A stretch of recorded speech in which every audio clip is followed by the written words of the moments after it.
Hey guys, tonight we're stepping into the silk-lined shadows of the Renaissance court, a place where beauty was a weapon, scent was a secret language, and one wrong inhale could end a dynasty. You're walking through candlelit corridors, past walls draped in brocade and sighs, where nobles murmur behind fans, soaked in perfume so potent it could charm or choke you. You can almost smell it now, can't you? A dizzying blend of roses, amber, civet, and something metallic underneath, something that whispers danger. It's a world of elegance and art, but also of quiet murders wrapped in velvet. You probably wouldn't survive a week here, not unless you learned quickly which fragrances to trust and which to fear. So before you get comfortable, take a moment to like the video and subscribe, but only if you genuinely enjoy what I do here. And while you're at it, drop a comment telling me where you're listening from and what time it is right now. Now, dim the lights, maybe turn on a fan for that soft background hum, and let's ease into tonight's journey together. You find yourself entering a grand hall in Florence, around the year 1520. The scent hits first, thick and layered, heavy with gardenia and musk, spiced with something dark that makes your nose twitch. Courtiers glide past in shimmering fabrics, their every movement releasing tiny clouds of perfume. It's intoxicating, almost too much. And it should be. Because here, fragrance is more than decoration. It's disguise, defense, and sometimes destruction. At the far end of the hall, under a tapestry of angels, sits a duchess. She's smiling faintly, but her eyes are distant. A gloved hand lifts a lace kerchief to her face. You notice how she doesn't breathe deeply. Everyone here knows that one deep breath might be your last. The air itself is a gamble. Historians still argue whether these fears were exaggerated or not. Some claim most of the poison perfumes were myths, urban legends whispered by jealous rivals. Others point to court records filled with sudden collapses, unexplained fevers, and autopsies that found strange residues on the lips and lungs. A perfumed death was almost perfect. No blade, no trace. Just a faint sweetness in the air, and then nothing. But how did the obsession start? You wander closer to a marble fountain, where two ladies gossip, their ruffled sleeves brushing tiny vials dangling from jeweled chains. He said she wore orange blossom, one murmurs, and now he's dead. The other tuts softly, as if death were simply another kind of scandal. Perfume was power in the Renaissance. It covered the stench of disease, yes, but it also covered fear, lies, and lust. The Black Death had taught Europe to mistrust foul odors, so when the sweet ones arrived, people clung to them like charms. Doctors swore that nice smells repelled plague vapors. That's how your grandmother's sachet became your life insurance.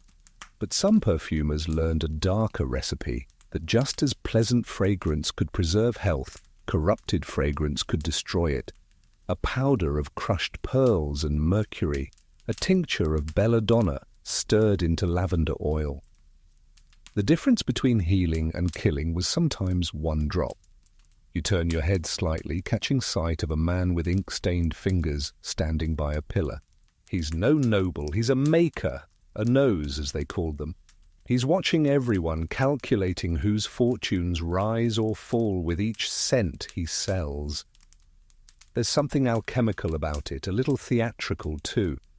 In his satchel, next to flasks of jasmine and clove, lie tiny vials of things unnamed, substances that promise to make beauty eternal, or end it entirely.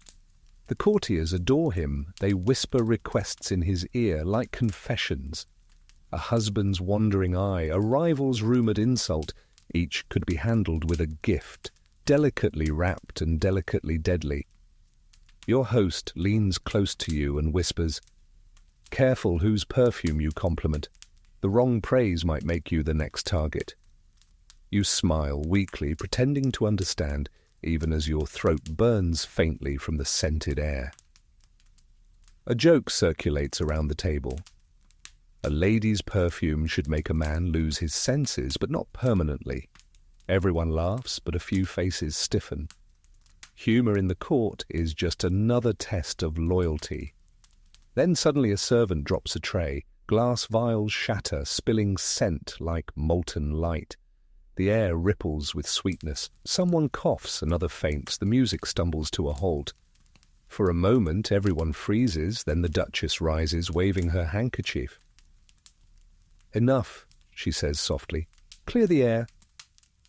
The chandeliers tremble in the candlelight. And you realize this isn't paranoia, it's protocol. Later, walking the corridors alone, you notice the heavy perfume still clinging to your clothes. You imagine what it must have been like to live this way, to fear your own reflection because even your beauty regimen could betray you. It wasn't just poison in the bottle, it was poison in the culture itself. The Renaissance prized appearances so intensely that people were willing to die to maintain them. Even love letters were scented with danger. Even the air in royal chambers could be an accomplice. You pass a fresco showing Venus rising from the sea, her hair swirling like smoke. It's beautiful, but beneath the paint you can sense the irony.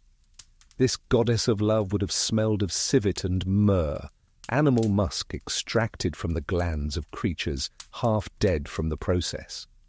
Beauty always demanded a price. As the candles gutter low, you feel the heaviness of it all, the sweet and the sinister woven so tightly you can't tell them apart. The Renaissance loved contradictions, purity laced with sin, innocence dusted in arsenic. And maybe that's why these perfumes still haunt us. Every modern bottle on a department store shelf owes something to this dangerous legacy. When you dab cologne behind your ear or mist perfume onto your wrist, you're echoing a ritual born in rooms where fragrance could kill. The Duchess's laughter echoes faintly from the hall behind you. It's light, graceful, and a little too hollow. You picture her lifting her vial again tomorrow, dabbing a little on her pulse, smiling in the mirror. Because if death had a scent, she wanted it to smell divine. You step out into the night air, desperate for something unscented. The moonlight feels cold, clean. For the first time you breathe freely. But as you walk away, a faint trace of musk lingers on your sleeve. You find yourself inside the dim back room of a Florentine perfumer's workshop, a place that smells like 1,000 secrets simmering in glass. The air hums with the low crackle of a brazier where something golden is being warmed to melting. You lean closer and catch a whiff that's both heavenly and horrifying. Crushed rose petals, ambergris, cinnamon, and arsenic. The perfumer doesn't look up. His name might be Matteo, or perhaps it's whatever name he needs this week. He's part scientist, part sorcerer, and entirely aware that the wrong visitor could have him hanged or hired by the Duke. On the shelves, tiny bottles gleam in rows. Some are labelled in Latin, some not at all.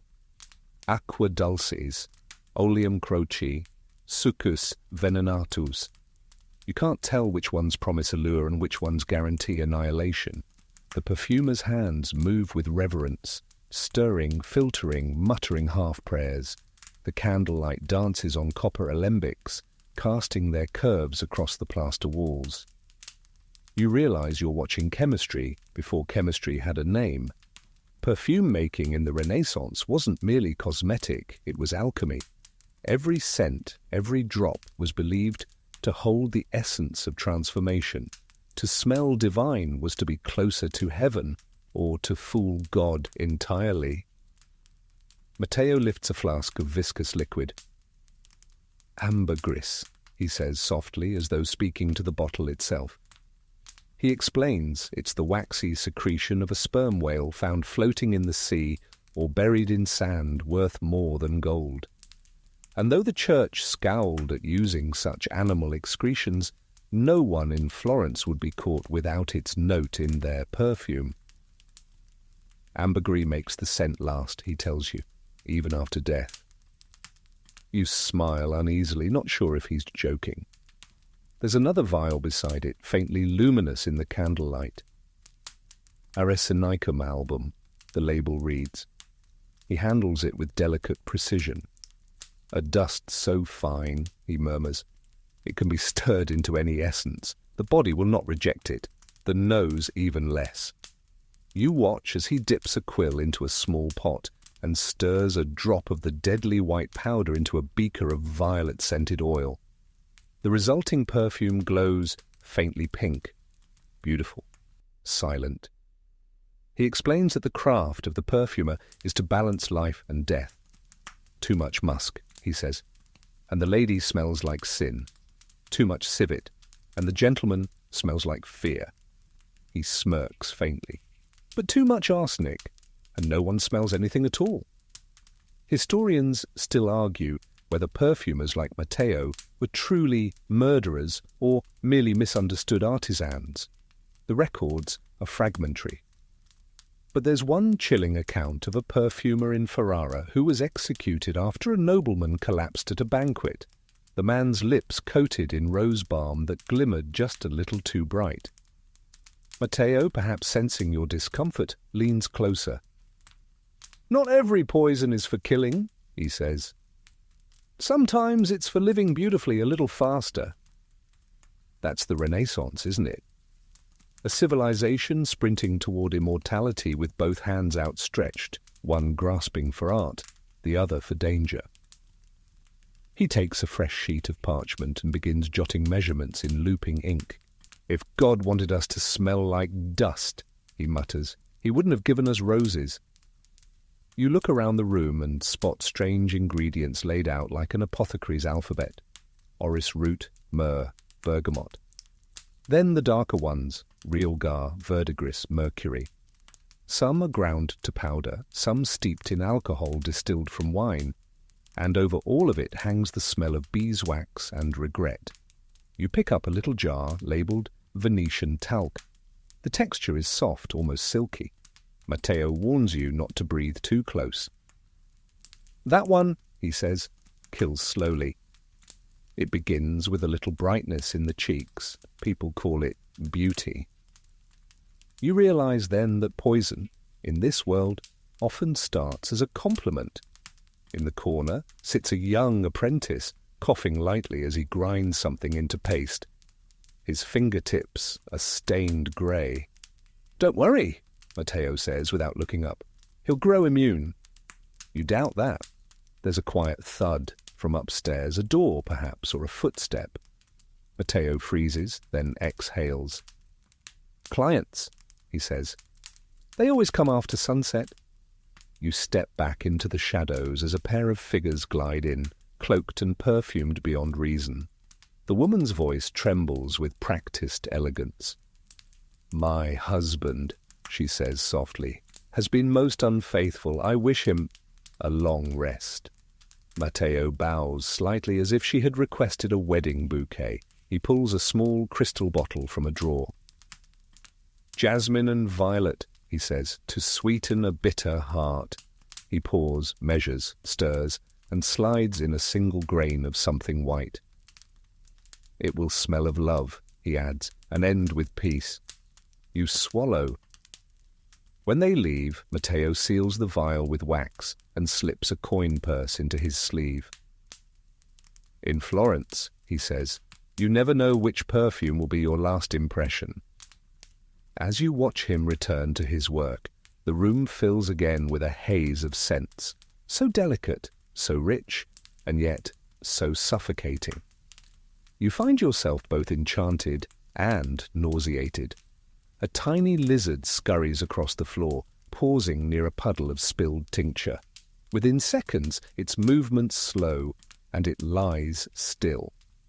Matteo doesn't notice, or perhaps he's seen too many small deaths to care. The fire pops, the bottles clink. Somewhere outside, church bells toll midnight. You think of how modern perfume counters glow under white light. promising romance and freshness. Yet here, centuries earlier, the same pursuit felt darker, almost desperate. Humanity trying to outsmart decay. Before you leave, Matteo gives you a vial. For protection, he says, just a hint of frankincense and vinegar. You tuck it away carefully, though you suspect the irony. In this place, nothing truly protects. As you step out into the alley, the cool air bites your lungs. The city smells of bread, of wine, of river water. But beneath it all, faintly, you still catch that ghost of violet and arsenic. You can't tell if it's coming from your hands or if it's already settled inside your breath. The morning sun filters weakly through lace curtains, and you're standing in the Duchess's dressing chamber, a space that glows with dangerous beauty. Everything gleams softly here, silver brushes, crystal jars, mirrored trays reflecting the pale light. And on one of them, a tiny bottle sits alone, its glass tinted rose, its stopper shaped like a blooming lily. It's beautiful enough to make you lean closer and foolish enough to make you forget what you're dealing with. This is her gift, the one whispered about since dawn, a token sent by a rival from another court, wrapped in silk, sealed with wax, smelling faintly of immortality. The Duchess's maid hovers nearby, trembling as she prepares the morning routine. Powders, oils, and the newly arrived perfume. The Duchess, calm as porcelain, stretches out her hand. "Open it," she says softly. The maid obeys, lifting the stopper. The air shifts instantly. A delicate sweetness floods the room, rose and honey, followed by a sharper undertone. You feel your throat tighten, though you're several steps away. The Duchess closes her eyes and inhales once, like a queen greeting destiny. Then she smiles. "Lovely," she murmurs. You almost believe her. Perfume, in the Renaissance, wasn't simply decoration, it was social armor. The higher the rank, the more intoxicating the scent. Courtiers competed in invisible duels of fragrance, layering musk and jasmine, until the air itself felt heavy with ambition. Some nobles spent more on scent than on silk, and yet every breath came with a risk. Historians still argue whether the infamous perfume murders of Italy and France were real conspiracies or convenient rumors, powerful women accused of invisible crimes. But the records show a pattern. A sudden faintness, a touch of fever, a few drops of scented oil on the neck. The symptoms came hours later, but the perfume lingered for days. You watch as the Duchess's maid hesitates. Her eyes dart toward the door, as though considering flight. The Duchess notices and smiles, too slowly. "You think I'm afraid?" she asks. "No, fear has no scent." She dabs the perfume at her throat, then at her wrists. And as the scent blooms around her, you can almost feel the air grow heavier, like velvet pressing on your lungs. Moments later, the door opens. A messenger bows low, presenting a letter sealed with a golden crest. The Duchess reads it silently, her lips curving into a secret smile. Whatever the words say, they please her.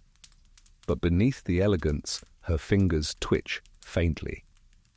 You notice the faint tremor before anyone else. The maid sees it too, biting her lip. The Duchess waves her off impatiently and reaches for her fan, fluttering it lightly to stir the air. The scent spreads. You can't help but notice that everyone in the room seems to be standing just a little farther back now. It's strange, the calm that follows danger, when no one wants to admit it's there. The lute music in the corridor continues. The perfume glows in the sunlight, dust motes swirling through its haze. And the Duchess keeps smiling, proud and perfect. The Renaissance loved theatre after all. Even dying could be a kind of performance. A servant coughs softly. The Duchess tilts her head, perhaps dizzy, perhaps only posing. She sets the vial back down on the tray. "Send my thanks to the Countess of Parma," she says faintly. "Tell her. The gift is divine." And for a moment, it truly is. Later that evening, the city will hum with rumour. Some will say it was poison. Others will claim the Duchess fainted from heat, or nerves, or heartbreak. The physicians will bicker over their leeches and syrups, none daring to test the perfume bottle. The rival countess will feign shock, then satisfaction, then piety. In the perfumer's district, a man will pour another glass of wine and pretend he never sold such a scent. You stand by the window, watching the sun dip behind Florence's rooftops. The air smells of basil and candle wax, but beneath it all, faintly, that rose and honey scent clings to your sleeves. You try to shake it off. You can't. Historians still debate how widespread these poison gifts were. Some argue they were gossip born of misogyny, stories meant to vilify powerful women who wielded influence. Others insist too many nobles fell too conveniently for coincidence. There are letters, inventories, even confessions extracted under torture. Somewhere between myth and evidence lies the truth, perfumed and elusive.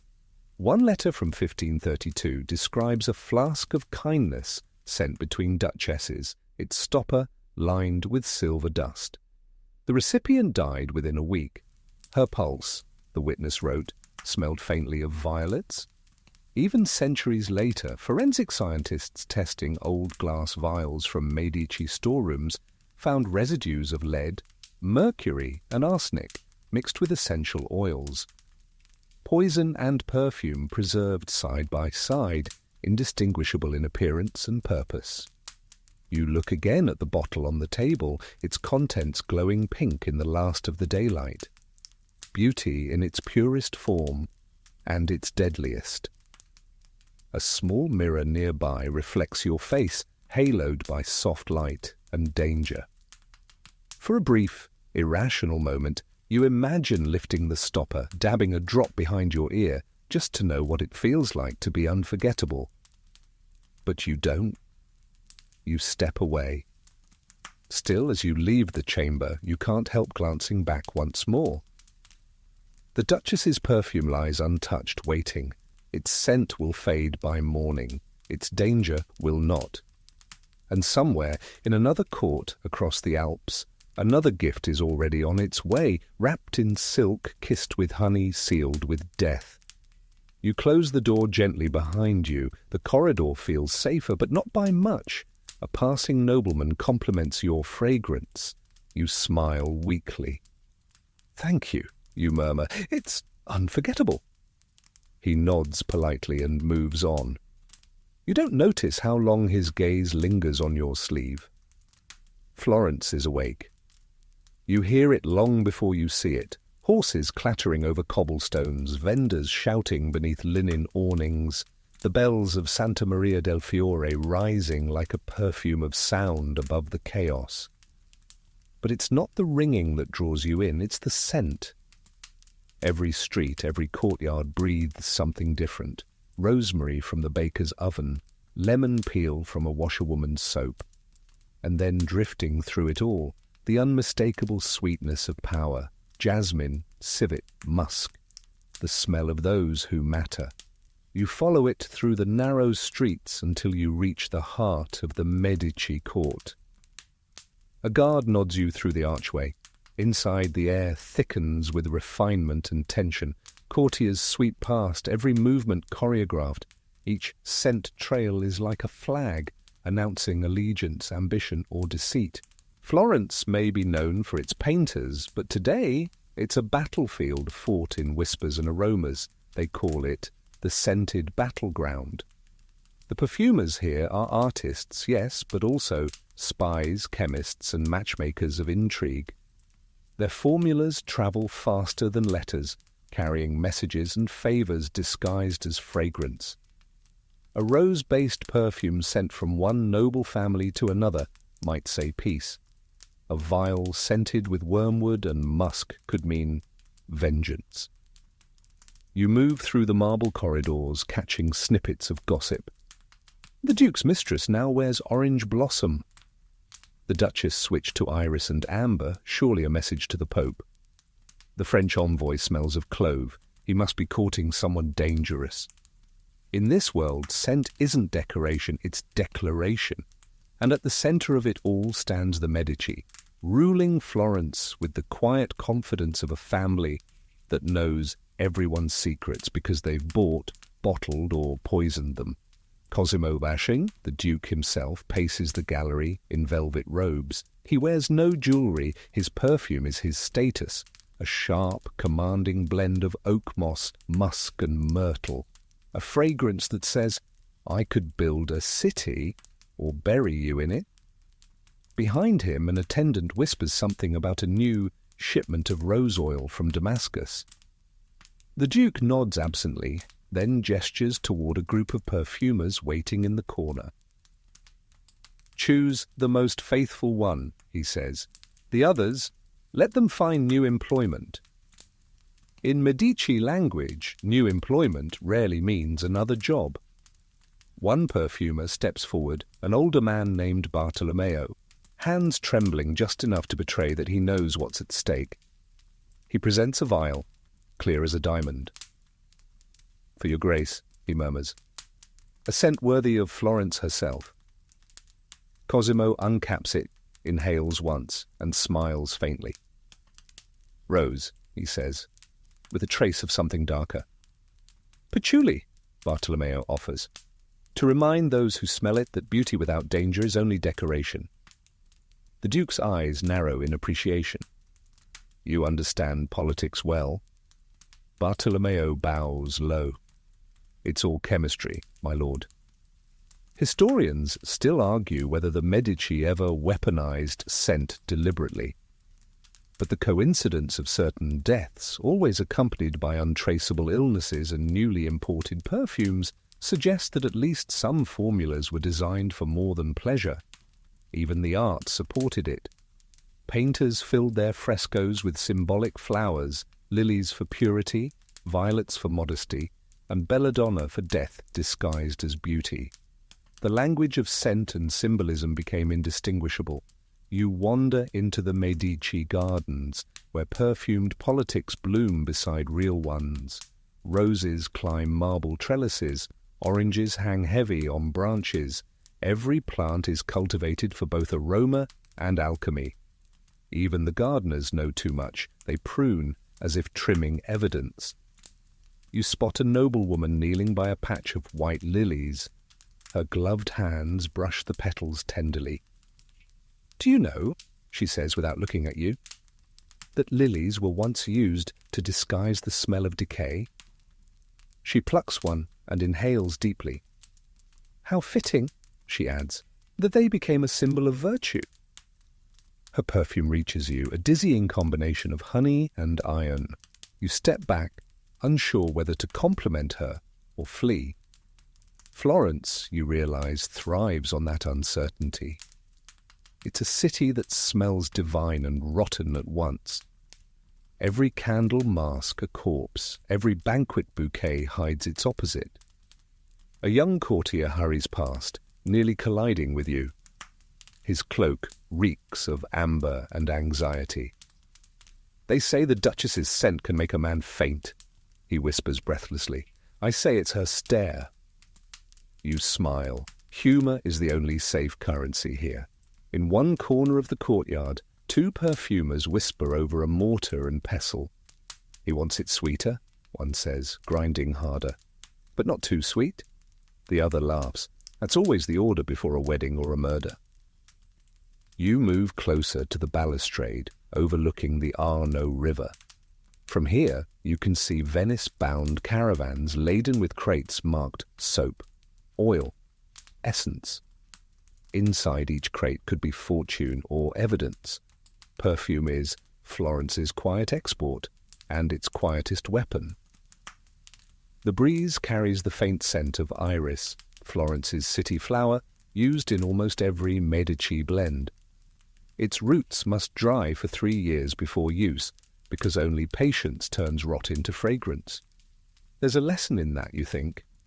The Renaissance loved beauty, but it demanded decay first. And in that, Florence was the perfect metaphor. You pass a fresco of Venus painted on the perfumery's outer wall. Beneath her, someone has scratched a line in Latin, Omnia pulchra venena sunt. All beautiful things are poisons. Later, as twilight settles, you step into a tavern where merchants drink under swinging lanterns. The talk turns to perfume again. "The French stole our recipes," one says. "We sent them roses and they sent back rumours." Another chuckles darkly. "Let them talk. As long as they breathe our scents, they breathe our influence." He's right. Florence's perfumes are spreading across Europe, carried by couriers, mistresses and spies. Every royal court now smells faintly of Tuscany, and no one knows what exactly rides on that wind. You sip your wine and look out at the darkening river. The water glows faintly gold beneath the lanterns, reflecting the city's dual soul, beauty and deceit intertwined like threads in brocade. And somewhere in the Duke's palace, another bottle is being sealed, its fragrance destined to reach a rival's skin before the next dawn. You breathe deeply, half admiring, half afraid. Because in Florence, you've learned, every sweet scent demands its toll. The air of Venice tastes like salt and smoke, laced with something more expensive, like secrets distilled into scent. You arrive by gondola just as the sun slides behind the domes of San Marco, turning the canals into molten bronze. The city hums like an old violin, its melody composed of trade, deceit, and perfume. Venice, you quickly realize, doesn't just wear fragrance, it deals in it.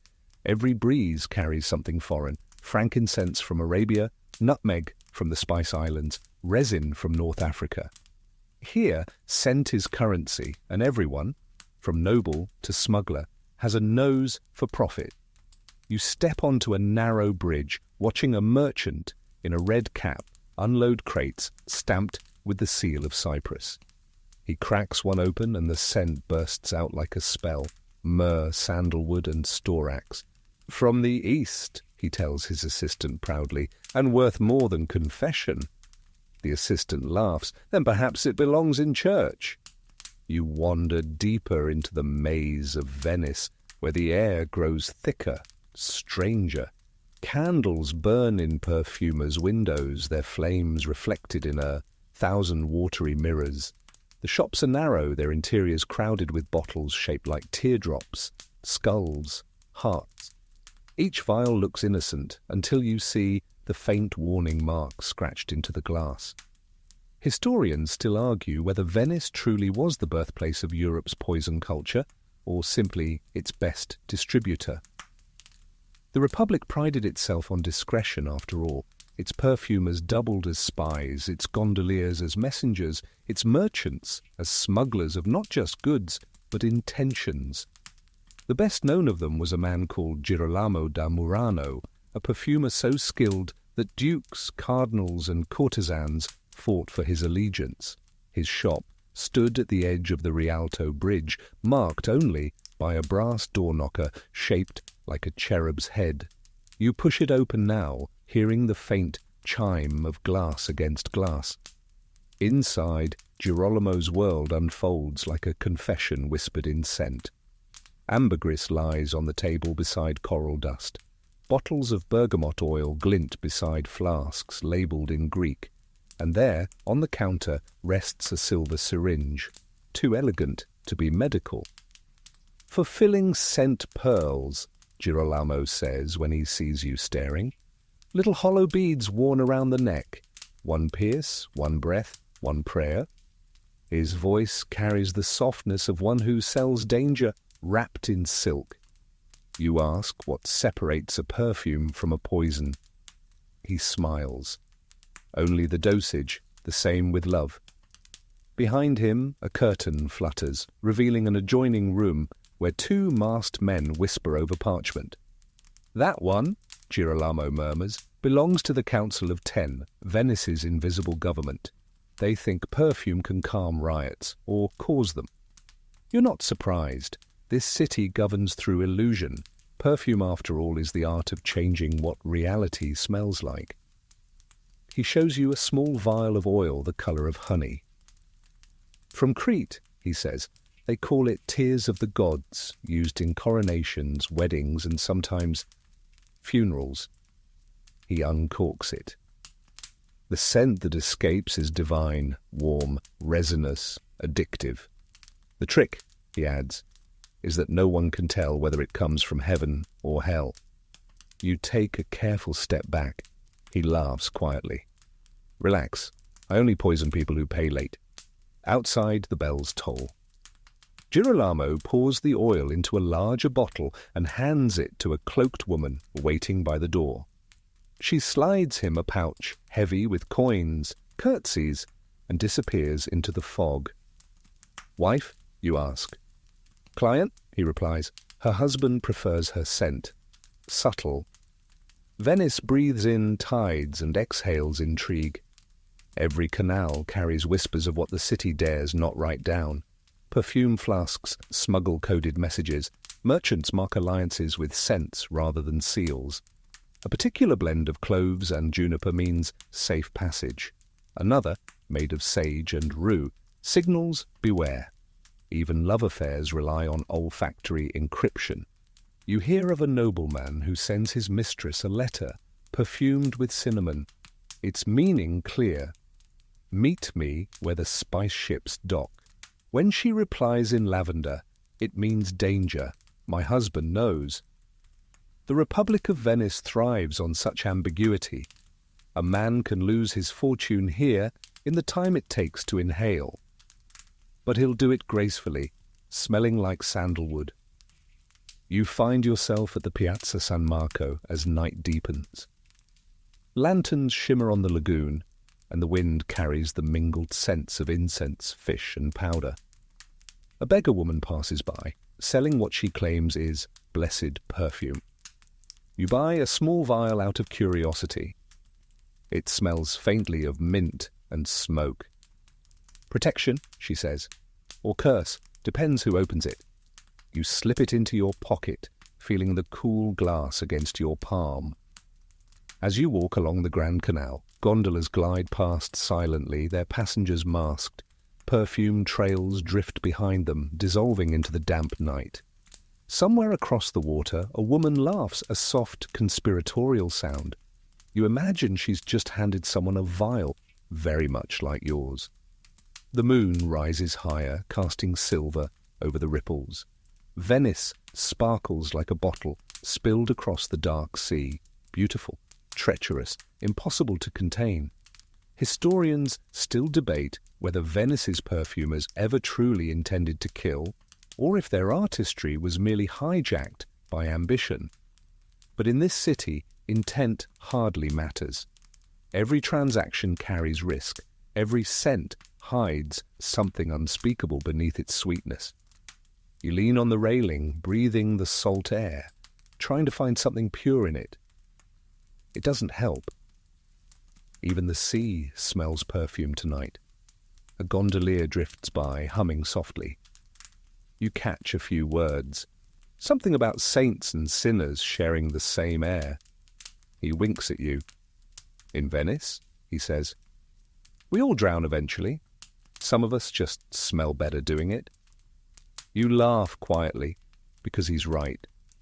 And as you turn to leave, the vial in your pocket cracks just slightly, releasing a faint, unfamiliar scent. You stop. It's beautiful, warm, comforting, and you can't shake the feeling that something inside you has just begun to change. The ballroom flickers with light, hundreds of candles mirrored in polished marble, gold thread, and jeweled eyes.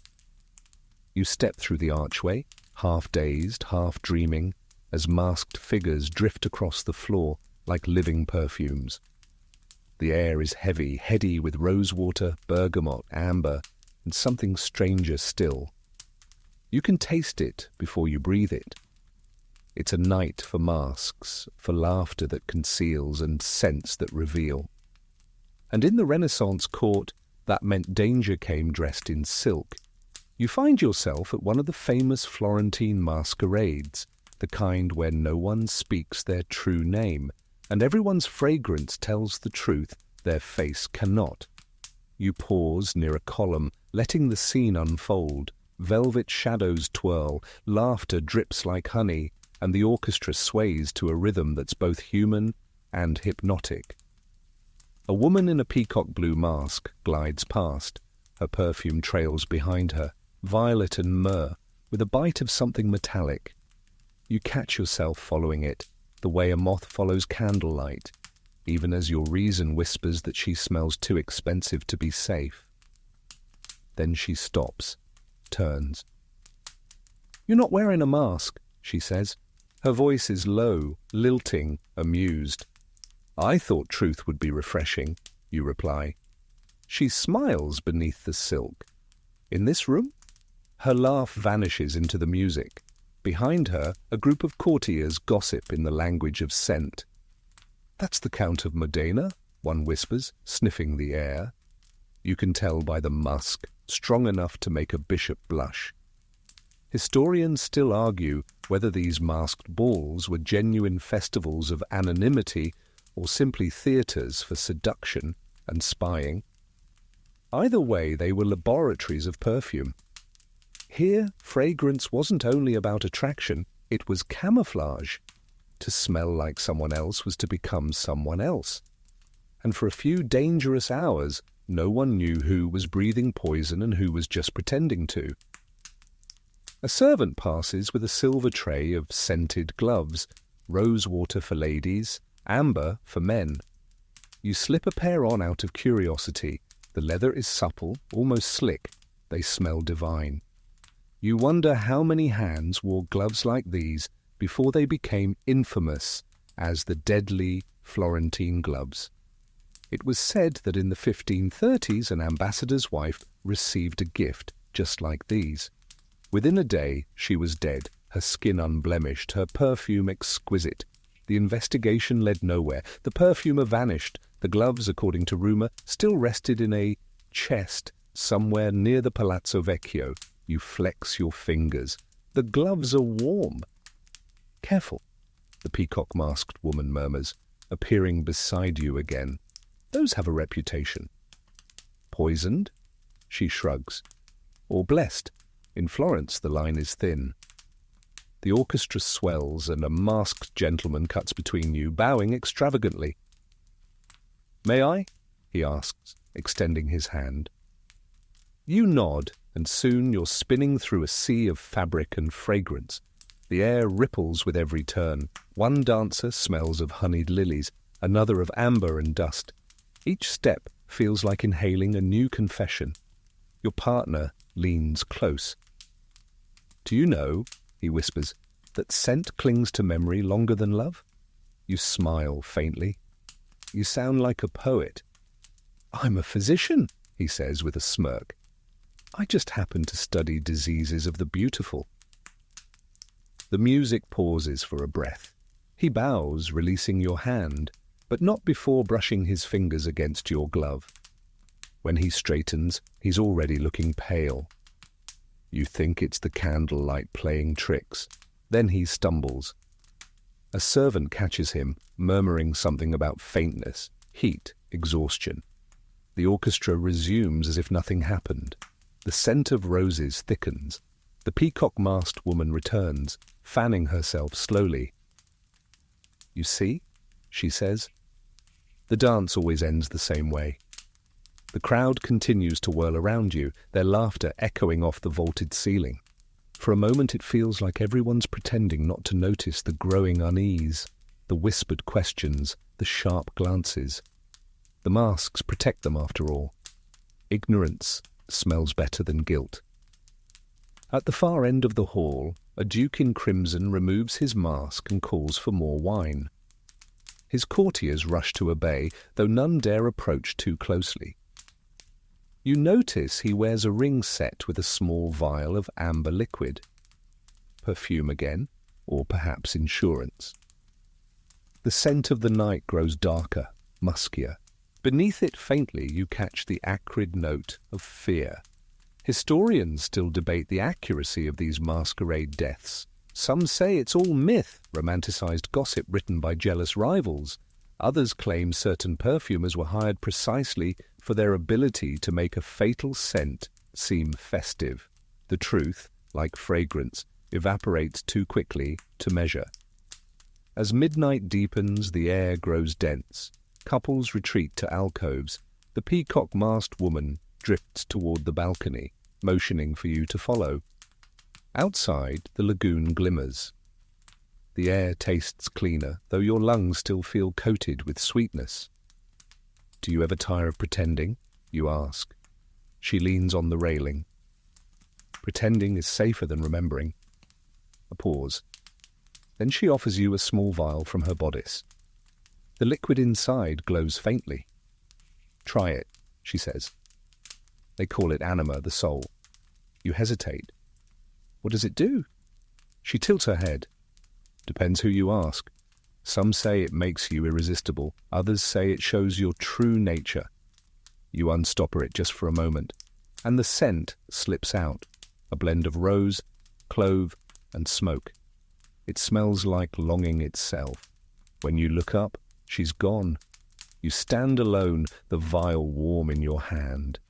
Inside the ballroom, laughter swells again, bright and hollow. You realize that every courtier here, every mask, every bottle, plays the same game, to outlast suspicion, to outscent death. The music fades into the night air, and you take one last look at the glittering hall. By morning, the servants will scrub the marble floors with vinegar and rosemary to mask what lingers. But the perfume will cling to the walls, the curtains, the ghosts. And if anyone asks what happened tonight, they'll just smile and say, only the perfume changed. The morning after the masquerade smells like wilted flowers and regret. You drift through the palace corridors, past servants sweeping up feathers, polishing marble, and scrubbing at stains that will never entirely come out. A leftover ribbon lies on the floor, sticky with perfume. The scent is faint now, violet and wine, but you can still feel the danger humming beneath it, like a note only your lungs can hear. Somewhere upstairs a door slams. A physician rushes by, clutching a satchel. No one meets your eyes. You already know why. Last night's laughter has curdled into whispers. The nobleman who danced with you, the one with the physician's smirk, is dead. The official word is heart failure.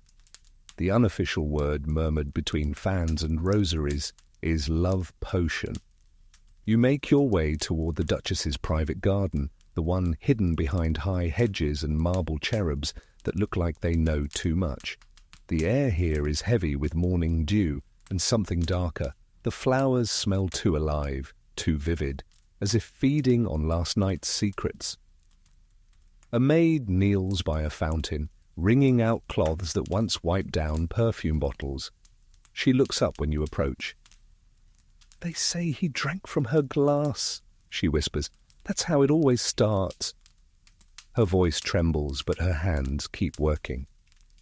You watch the rinse water swirl pink and cloudy before disappearing down the drain. "Do you believe it?" you ask. She shrugs. In this place, belief is dangerous. We breathe what they give us. We die how they decide. There's something both fatalistic and strangely poetic in her tone. You think of the perfumes, those tiny bottled dreams, and realize they're the perfect weapon. Soft, invisible, denied even by those who wield them. It wasn't always poison, though. Once, these same perfumers sold filters of love, charming elixirs meant to inspire passion or fidelity. They were brewed with honey, wine, and herbs like basil and mint. But somewhere along the line, the recipes changed. A pinch of belladonna to open the heart, a dash of arsenic to quicken the blood. Historians still argue whether the line between aphrodisiac and toxin was ever truly clear. Some call these potions early chemistry experiments. Others say they were excuses. Alchemy repackaged as murder.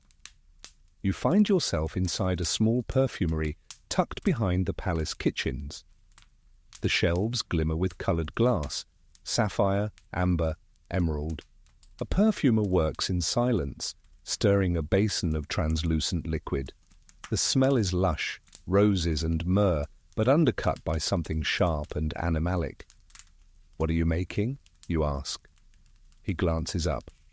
"A love potion," he says. "Or that's what they're calling it this week." He gestures to a bowl of crushed petals. Each ingredient has its temperament. Rose opens the heart. Amber warms desire. But belladonna... He hesitates, dipping his spoon into the mixture. Belladonna invites madness. It makes you see love where there is none, or death where there should be love.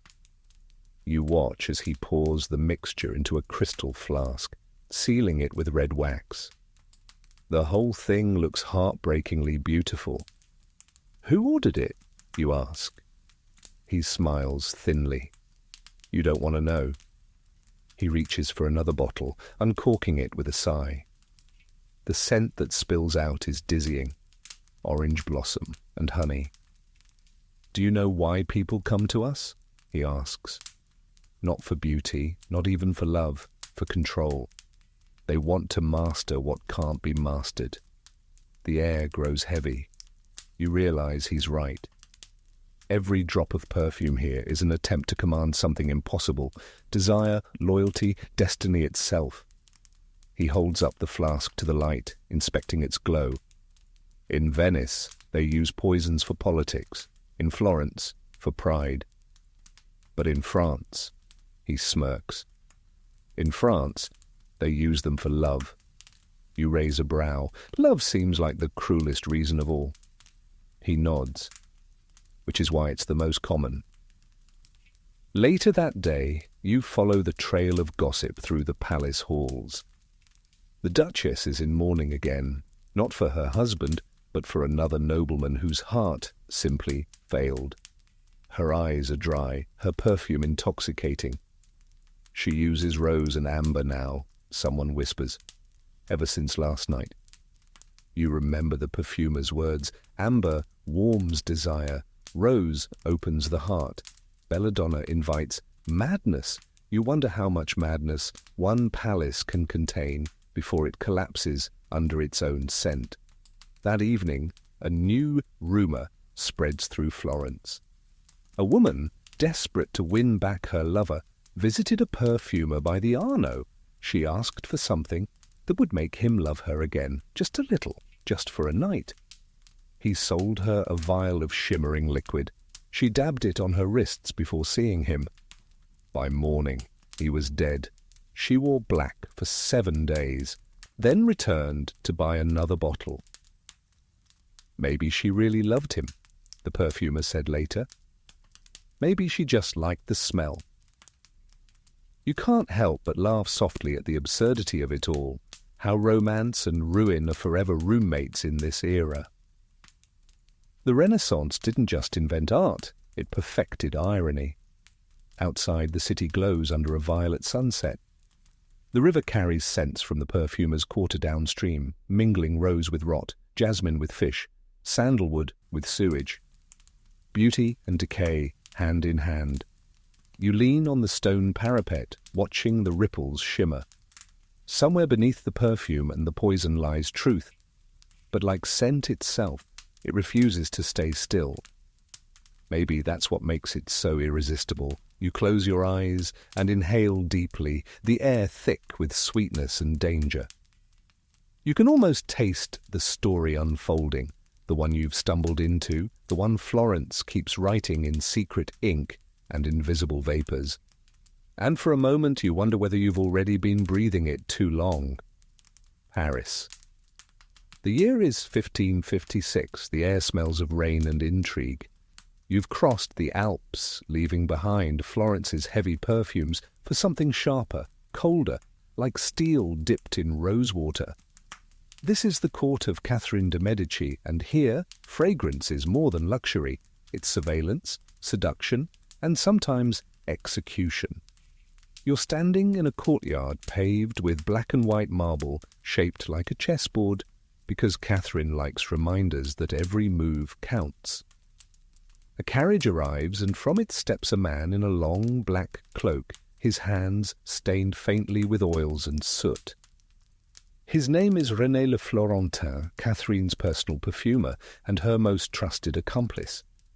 He bows to her as she descends, her face pale as parchment beneath a jewelled veil. "Madame," he murmurs, "your new essence awaits testing." Testing, that's what they call it. Inside René's workshop, the air is dense with scent, violets, musk, and something metallic beneath. Copper alembics hiss softly on a brazier. Bottles line the walls like jewels in a reliquary. You can almost taste the ambition floating between them. Catherine de' Medici doesn't smile often, but she does now. "You know what I require," she says. René inclines his head. "Of course, Majesty. Something delicate and persuasive." "Something final," she corrects him. Historians still argue whether Catherine truly used René's skills to orchestrate her enemy's downfall, or whether centuries of misogyny turned her into a caricature of poison and power. But the documents tell their own story. Sudden deaths at court, perfume bottles found on dressing tables, confessions whispered through coughs of blood. You stand at the edge of the room as René opens a chest of ingredients: orris root from Florence, ambergris from the Atlantic, and, tucked discreetly in a velvet pouch, white arsenic.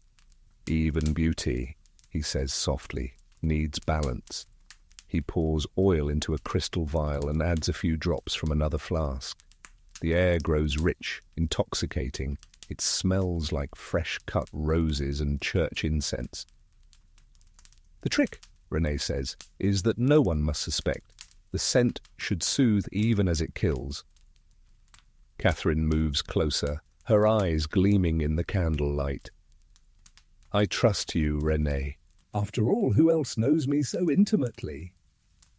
He bows again, but you can see it in his expression. The weight of knowing too much. There's a faint noise from the courtyard. A messenger, a pigeon, or perhaps fate flapping its wings. The perfumer doesn't look up. He stirs the mixture gently, watching the liquid turn from pale pink to amber. "Your Majesty," he murmurs, "you'll need gloves for this one." And of course, she will have them. The famous Gantz parfumés of Catherine's court, gloves scented with musk and civet, worn not just for elegance but to conceal the faintest dusting of toxins. Imported from Italy, perfected in France, and whispered about across Europe as the kiss of Florence. The door opens. A young maid enters carrying a silver platter of citrus and almonds. The scent mingles oddly with the perfume in the air. Catherine gestures her closer. "For the Count of Navarre," she says, "a token of reconciliation." The maid curtsies, then hesitates. "Shall I wear gloves, Majesty?" Catherine smiles faintly. "Yes, always." When she's gone, René sighs. "You play a dangerous game," she answers without looking at him. "The only kind worth playing." Later, you follow her into the royal apartments. The corridors are lined with portraits, pale women in velvet, their eyes all knowing the same secret. You can't help but wonder how many of them once wore the same scent, now bottled in Catherine's chamber. On her vanity sits an array of perfumes: citrus, jasmine, musk, but she reaches only for the newest one. The vial René gave her gleams like captured sunlight. She dabs a drop on her wrist. The fragrance unfurls into the air, bright, honeyed, deceptive. You catch it in your throat. "Beautiful," she murmurs, "almost innocent." That night, at supper, she gifts a small flask to the Count of Navarre. He kisses her hand, compliments her graciousness, and tucks it into his pocket. The courtiers smile. The air smells sweet. He's dead within the week. Historians still argue about the Count's death. Some claim it was food poisoning, others a hereditary illness. But René disappears from Paris for 3 months afterward, and when he returns, he opens a new shop on Rue Saint-Honoré under a false name. The royal accounts show a quiet payment made to his family in Florence. Catherine never speaks of him again, but the gloves remain. Imported by courtiers, worn by queens, feared by enemies, perfume has become fashion, an execution all at once. You wander the city streets at dusk. Paris smells of wet stone, smoke and freshly baked bread, but beneath it lingers something else. Catherine's legacy. Every noblewoman now wears perfume, not merely for allure, but as armor. The plague has made everyone paranoid. Fragrance is said to ward off miasma, the invisible air of disease. And yet isn't that what poison is, too? Invisible air. Invisible death. You pass a street vendor selling small glass vials to passing ladies. From the Queen's perfumer, he boasts, wards off plague, heartbreak, and enemies alike. You almost buy one, just to smell what history feels like. Instead, you walk toward the Seine, where the water glimmers darkly under the bridges. The wind shifts, bringing you a faint trace of musk and jasmine. You can't tell if it's perfume or memory. Somewhere behind you, the bells of Notre Dame begin to toll. Each strike feels like a heartbeat, slow, heavy, inevitable. And you realize Catherine de' Medici never truly died. She just evaporated into every bottle, every whisper, every breath of Parisian air. The Louvre at dawn feels hollow. The corridors echo not with footsteps but with perfume, the ghost of the night before. You move quietly through its stillness, past half-drawn curtains and extinguished candelabras, the air thick with lavender, musk, and something less innocent. It's as if the palace itself is exhaling its secrets while the city outside still sleeps. You pause beside a column, your reflection fractured across gilt mirrors. A servant scurries past with a basin of vinegar water, muttering that the Queen's rooms must be purified again. Purified from what? No one says aloud. The Louvre of Catherine de' Medici's. France is a house that sweats paranoia. Courtiers dab perfumes under their collars like blessings, each scent both mask and shield. The physicians insist it protects from miasma, that foul invisible air said to carry plague and misfortune. But everyone knows there's another fear in the air, the fear of Catherine herself. You walk through a hall lined with portraits of noble women, each more ghost-like than the last. Painted roses bloom on their sleeves, their powdered faces serene. They look alive only through their scent, the faint residue of pomanders, oils, and powder still trapped in the tapestries centuries later. Somewhere nearby, a woman coughs, a dry, brittle sound that doesn't belong to sleep. You follow it. The Queen's personal physician kneels beside a bed draped in velvet. On the coverlet lies a young lady in waiting, pale and sweating.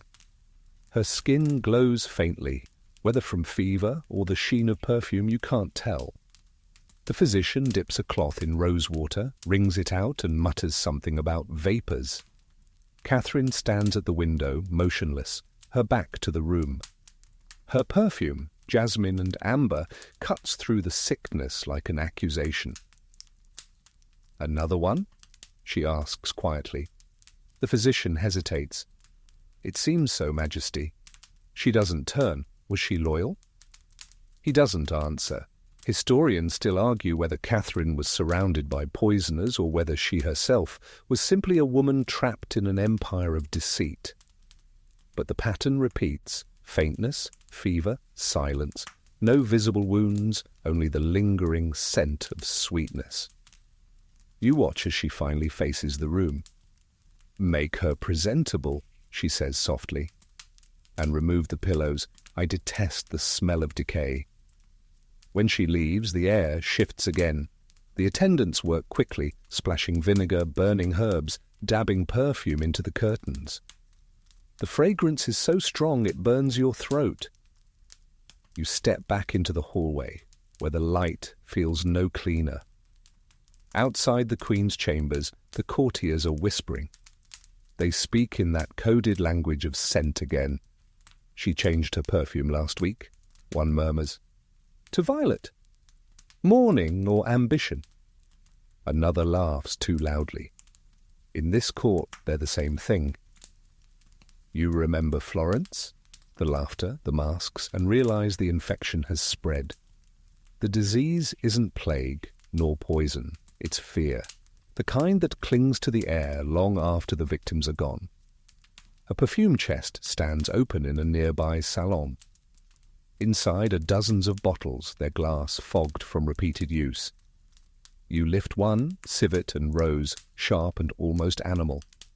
Another, sweet marjoram, the scent of false innocence. And a third, unlabeled, faintly metallic. You hesitate. The palace feels alive with eyes and noses, everyone sniffing for guilt. One drop too exotic, too bold, and you might as well have signed your confession. Even the king smells anxious these days. His sleeves reek of clove oil and nervous sweat. You step into a corridor overlooking the gardens. The morning fog wraps the hedges like smoke. Somewhere in the distance, a bell tolls from the convent. You inhale. Beneath the clean chill of dew, there's that faint sweetness again, the same scent from the sick room. René Le Florentin's legacy lingers. You find yourself in his old workshop, long since turned into a supply room. But the scent betrays the lie. The air still hums with oils soaked deep into the wood. Amber, orris, something powdery and strange. You run your finger along the table. It comes away glittering with residue. There's a small journal tucked behind a cracked bottle. The ink is faded, but you can make out fragments. She asks for safety, yet orders sin. Civet hides the bitterness. They all crave heaven in a bottle. The final line chills you. When they smell like angels, they're ready to die. You close the book. The scent seems stronger now, wrapping around you like invisible silk. You wonder how many hands once trembled over these same flasks, how many breathless courtiers mistook death for devotion. As the bells continue to ring, you imagine Catherine standing at her window again, the city sprawling before her. Every breath her subjects take carries her signature. Even her enemies must inhale her perfume to curse her name. That's power beyond armies or crowns. It's molecular dominion. You step out into the courtyard where the morning light has sharpened. The fountain splashes gently, scattering mist across the marble. A servant carrying flowers nearly bumps into you. The bouquet smells fresh and violent, lilies and something chemical beneath. You watch him disappear through the palace doors. You know those flowers aren't just for decoration. Paris thrives on beauty that kills slowly. And as you cross the courtyard, a gust of wind lifts the Queen's perfume from the window above.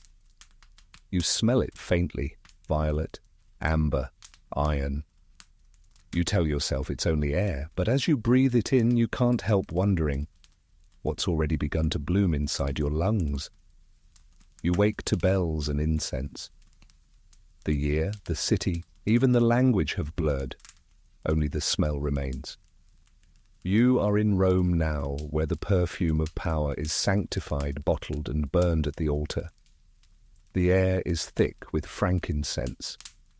It coils in the shafts of morning light like something alive, rising toward frescoed ceilings that shimmer with saints and sinners alike.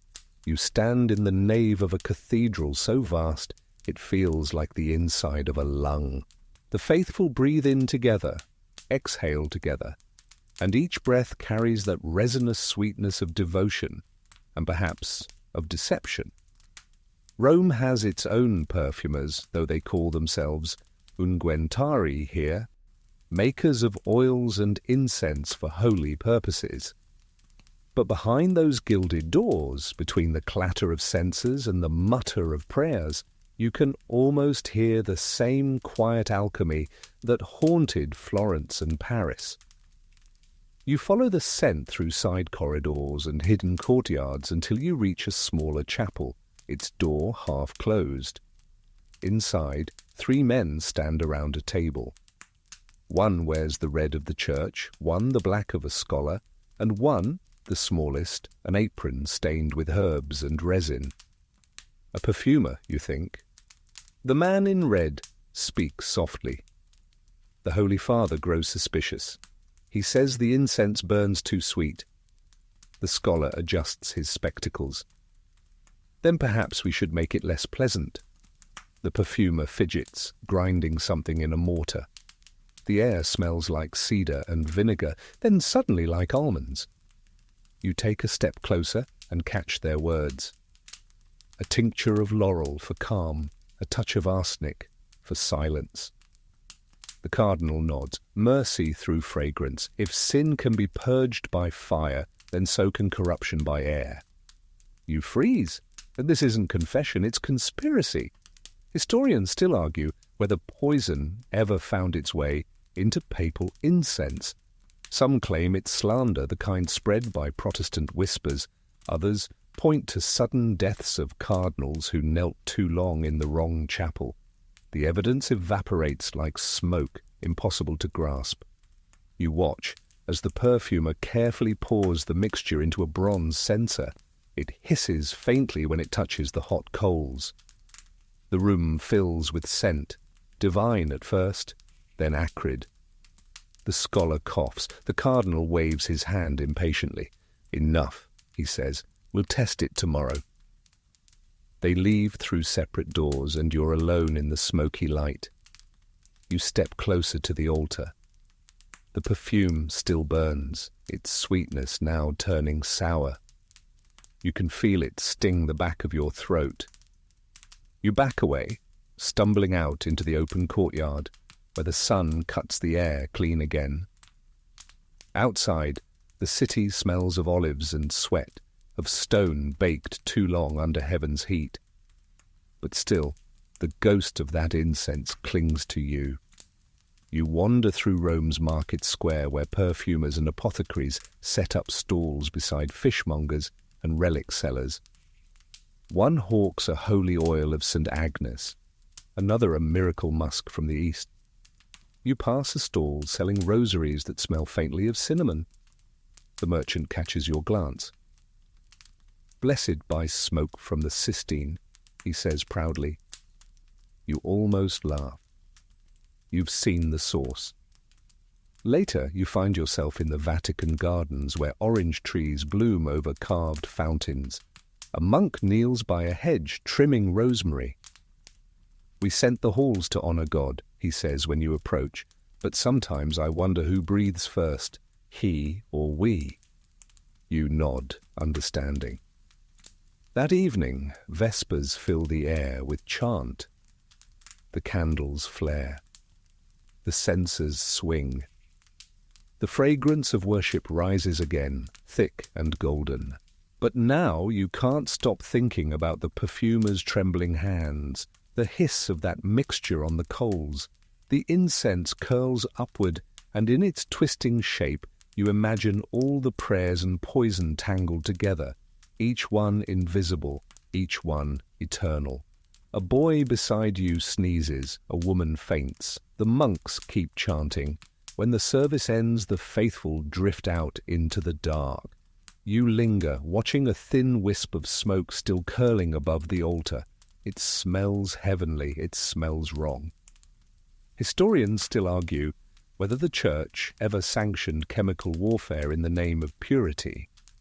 Some insist it's impossible, that no one would dare weaponize worship. Others point to letters, unsigned but undeniable, ordering incense of obedience to be delivered to certain bishops in need of correction. The perfumers of Rome were discreet, of course. Their recipes vanished faster than they could be read. Some fled north to safer courts. Some stayed and were buried in silence, but the scent remained. You leave the cathedral and step into the cool night. Rome is alive again, street vendors calling, fountains murmuring, cats prowling through alleys. Yet the air around you still hums with that heavy sweetness, the fragrance of sanctity and sin blended too perfectly to tell apart. You glance back once at the great dome, its lantern glowing against the stars. You think of all the prayers rising from beneath it, some pure, some poisoned, and realize that history will never separate them. Perhaps that's what makes the Renaissance so intoxicating, its refusal to divide heaven from hell. As you walk away, a breeze carries one last whiff of the incense, sharp, almond, divine. You hold your breath, because here even the act of breathing feels like belief. You step into a velvet-draped antechamber where ladies flutter like small, fragrant birds, each movement punctuated by the soft whisper of lace. Fans open and close in polite percussion, pomanders swing like tiny golden planets from ribboned belts, and the air tastes faintly of citrus and something dusty, powdered sugar, or perhaps something far less innocent. You reach out and the nearest fan brushes your cheek. It leaves a faint trail of starch and rose. It's the sort of touch that should make you smile. Instead, it makes you think about air as a weapon. Fans and pomanders are the Renaissance's everyday magic. Practical, fashionable, and secretly tactical. A pomander, literally pomme d'ambre, is a little perforated orb filled with herbs, spices, and sometimes ambergris.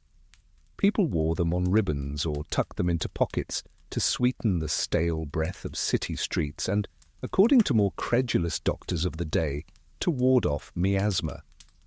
Fans? They're not just flotation tools, they're mobile windmills designed to direct a scent toward your face or, occasionally, away from someone else's. The fan is diplomacy with ribs. Historians still argue whether pomanders actually prevented disease or whether they mostly comforted the frightened. The truth sits somewhere between ritual and placebo. The herbs probably masked smells and improved morale, but they didn't stop microbes from doing their work. Still, in an age that treated odor like a visible sign of sin or sickness, these small objects were psychological armor. You can imagine a noblewoman fastening a pomander to her belt the way a knight buckled a sword. Both felt better for it.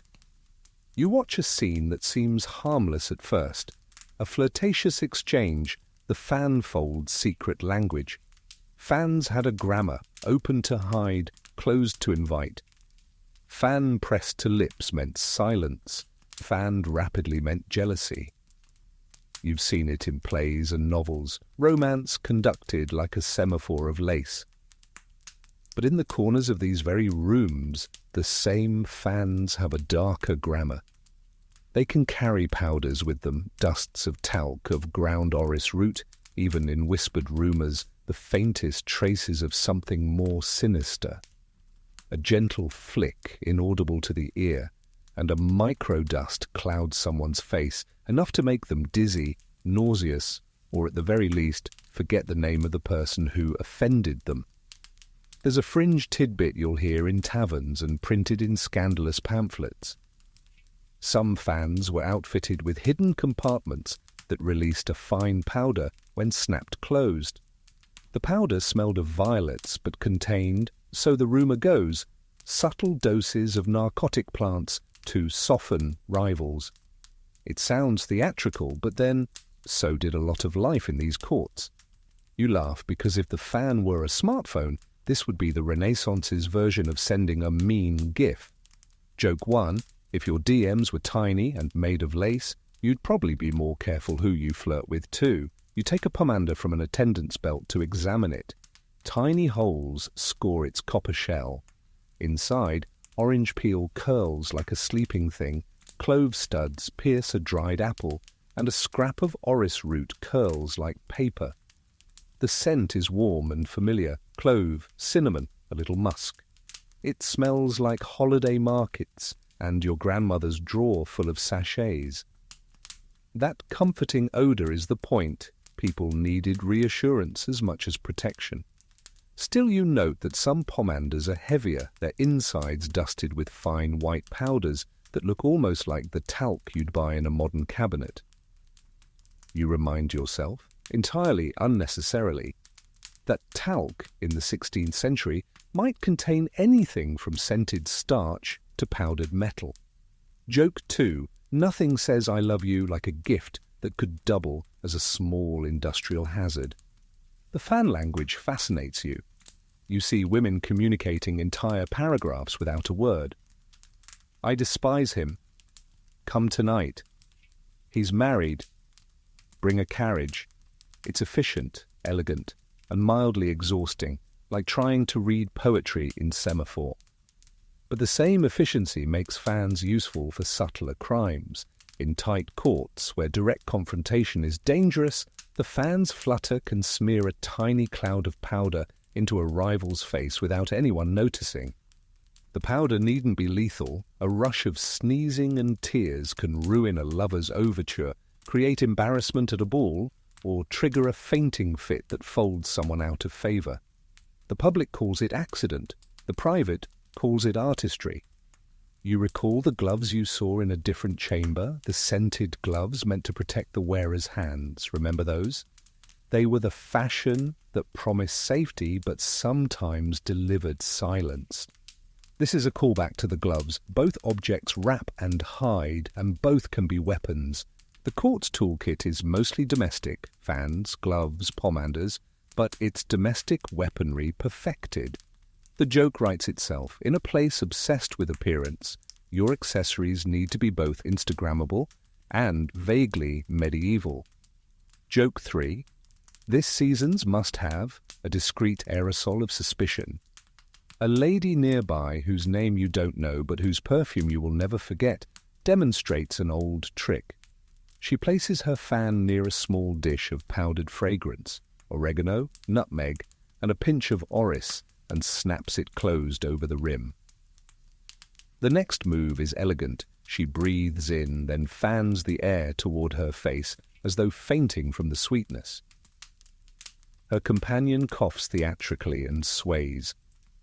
No one else notices anything beyond a charming display. Later, the companion will be sluggish, prone to naps at inconvenient times, and will probably step out of a marriage negotiation or miss a hearing that day.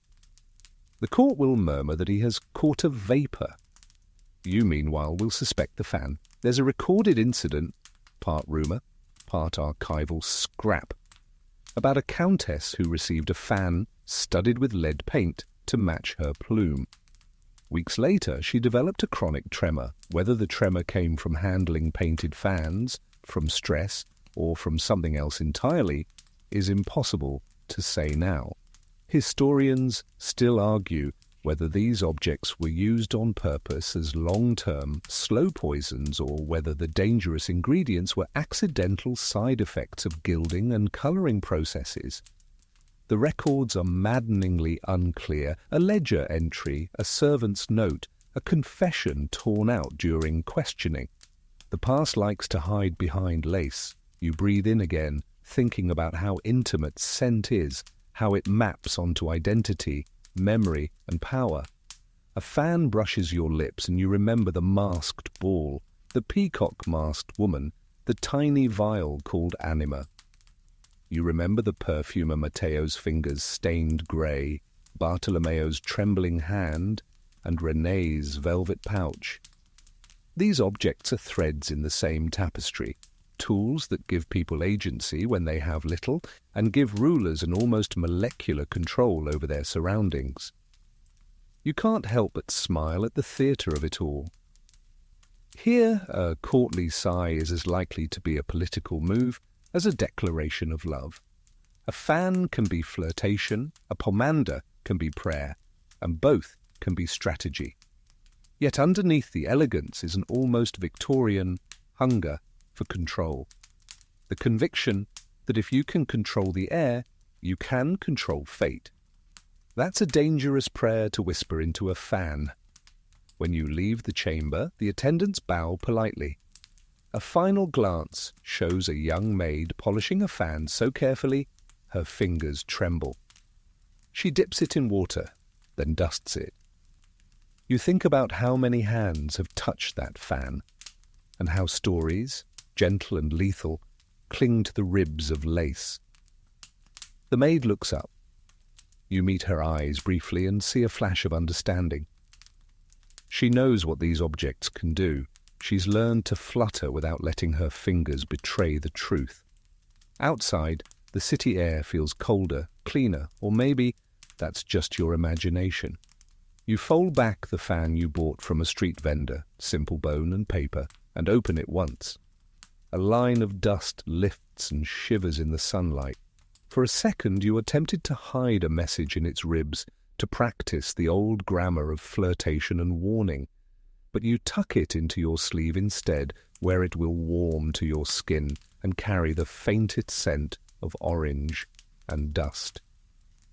You realize then that living among these little instruments of power means accepting that any breath can be shared, weaponized, or stolen.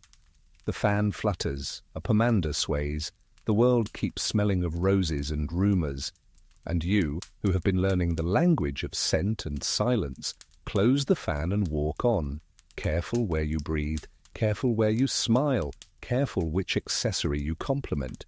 You wander into a garden that hums with color and deceit. It's early morning, the hour when dew clings to everything, when the world seems too fresh to lie.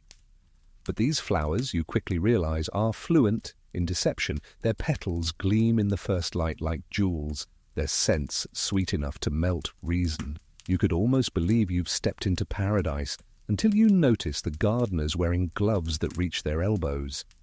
This is the garden of dangerous flowers, the pride of the palace and the quiet obsession of those who think beauty should come with risk. You follow a gravel path lined with neat rows of plants whose names sound both familiar and fatal: nightshade, foxglove, oleander, henbane, monkshood. Their colors are violent, violet, crimson, ivory. The air around them shivers with perfume. A woman in green stoops to snip a bloom from a bush of white oleander. She places it gently into a basket and murmurs, "Only the tip of the petal holds the soul." You realize she's quoting one of those herbal manuals the Renaissance adored, half botany, half superstition. Historians still argue whether the great gardens of Florence, Paris, and Ferrara were truly medicinal sanctuaries or open-air laboratories of subtle murder. To the courtiers they were pleasure grounds, to the perfumers they were apothecaries, to the unlucky they were crime scenes, waiting to bloom. You step closer to a stand of belladonna, its purple flowers nodding in the breeze. Belladonna means beautiful lady. Renaissance women once used drops from its berries to dilate their pupils, giving them that languid, dreamy look seen in portraits. But those same drops blurred vision, raised heart rates, and occasionally stopped hearts altogether. Beauty, the slow assassin. You pluck a leaf and hold it to your nose. It smells faintly of grass and almonds. Innocent, if you didn't know better. A gardener spots you and hurries over. "Don't inhale too deeply," he warns, eyes wide. "The scent makes the blood forget its path." You smile faintly at the poetry, even as you drop the leaf. "Do you grow these for perfume or poison?" you ask. He hesitates. "For the court," he says finally. They decide which is which. You pass a marble fountain where dragonflies hover like shards of coloured glass. Nearby, rows of rosemary and sage grow in disciplined lines. Antidotes, the gardener explains, to balance the poison beds. The Renaissance adored symmetry, even in sin. He tells you stories as you walk, of ladies who brushed their hair with oils steeped in foxglove, believing it gave their locks shine and longevity, of courtiers who slept with lavender sachets infused with mercury to cool the blood. of physicians who prescribed crushed violet leaves for melancholy, unaware the recipe's lead content made sadness the least of one's concerns. Historians still argue, he adds, whether these people wanted to live longer or just die beautifully. You stop before a tree of lemon blossoms and hanging white fruit. That one, he says reverently, is for cleansing rooms after sickness. The peel masks rot, but the sap burns the skin, so even cleanliness could sting. Further down the path you find a bed of heliotrope, small and purple, radiating a scent like vanilla and smoke. The gardener leans in conspiratorially. The queen likes this one. It hides the smell of fear. You laugh softly, though the humour feels too sharp. Fear does have a smell, the musk of sweat, the tang of iron, and these flowers seem eager to erase it. You think of Catherine de' Medici again, her palace perfumed into a kind of moral anesthesia. At the garden's centre stands a glass house, a new invention, gleaming with panes imported from Venice. Inside, humidity thickens the air into a potion.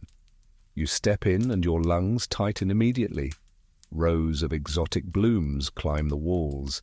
Jasmine from the east, tuberose from Mexico, narcissus from the Mediterranean. Their scents wage a quiet war, each trying to outsweeten the other. You touch a droplet of condensation on the glass. It smells faintly of decay beneath the sugar. Even paradise has rot in it. A scholar in a black robe is sketching near the door. He introduces himself as Giovanni, a student of herbal philosophy. Every flower has its virtue, he tells you, and every virtue its shadow. He points to a patch of wolfsbane. That one cures pain in small doses, stops hearts in larger ones. Balance is all. Does anyone ever find it? You ask. He smiles thinly. In theory. You watch as he grinds a petal between his fingers. Perfume, he explains, is simply a question of ratio. Add more rose and you have romance.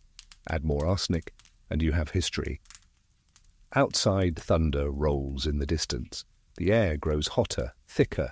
You smell rain mingling with jasmine, the combination dizzying. Giovanni gestures to a pot of white lilies. Those, he says, we grow for funerals. They remind mourners of purity. Even when the deceased wasn't pure, he chuckles, especially then. Rain begins to fall, soft at first, then insistent. The gardeners hurry to cover the delicate plants with linen cloths. You remain under the glass roof, watching droplets streak down the panes, distorting the flowers into watercolour ghosts. The scent intensifies with the moisture, lush, intoxicating, almost narcotic. And suddenly you understand. This garden isn't about death or life. It's about control. Every flower is a variable, every scent a sentence. The Renaissance tried to turn nature into obedience, each petal trained to serve a human desire, to heal, to seduce, to kill quietly. You imagine the Duchess walking here at dusk, touching the petals with her gloved hand, choosing which essence will adorn her tomorrow and which will adorn her rival's final breath. You take one last look at the belladonna, its petals dark as secrets. You remember Matteo's workshop in Florence, where the same plant was ground into oil. You remember Venice, where it was traded by candlelight, and Paris, where it perfumed deathbeds. The story loops back here, where it began, in a garden, pretending to be paradise. You step outside as the storm breaks. Rain hisses across the gravel, drenching the flowers, washing the poisons into the soil. The scent that rises is overwhelming. Wet earth and sweetness, decay and life, inseparable. For a moment the world feels perfectly balanced. And then the lightning flashes, illuminating the palace windows beyond the hedges, where someone, you're sure, is already mixing tonight's perfume. Candlelight trembles across the long oak table. Glass vials line its edge like a row of soldiers, clear, brown, green, each labelled in an elegant hand. arsenicum, belladonna, sublimatum, mercurii.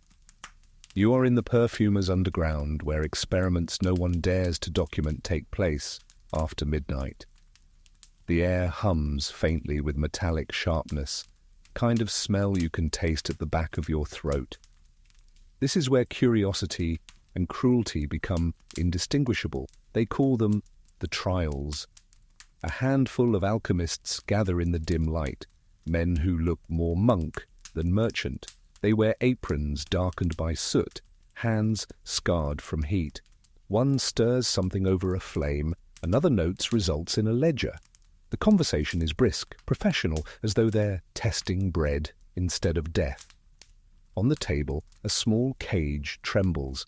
Inside, a white rat sniffs the air, twitching. One of the alchemists uncorks a bottle and dips a feather into its contents. "Just a drop," he murmurs. He brushes it over the bars. The rat sneezes, then goes still. Someone sighs. "Too strong." Another writes, "Formula 17, unsuitable for court use." You watch as they adjust the ratios with almost religious care, adding more oil of roses, less arsenic. "It must smell divine," one insists. "The scent must linger, even as the soul departs." Historians still argue whether such trials truly happened, or whether they're moral fables crafted by later generations to condemn the Renaissance's pride. But letters exist, inquisitors' reports, private diaries, speaking of controlled tests in candlelit rooms, and servants compensated for accidents of air.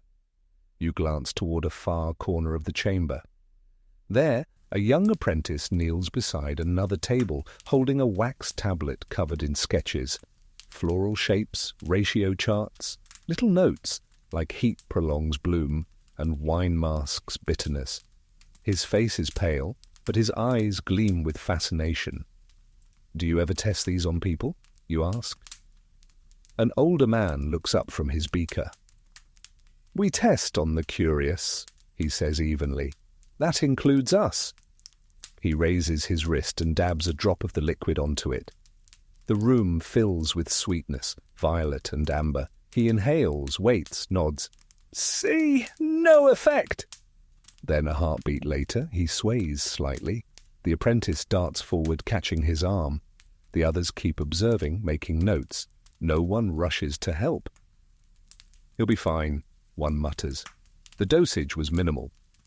But you can tell by the way his pupils bloom wide, as coins that fine isn't the right word. For a long minute, the only sound is the crackle of fire and the scratching of pens. Then the man exhales, trembling, and manages a laugh. "Too potent for subtlety," he says hoarsely.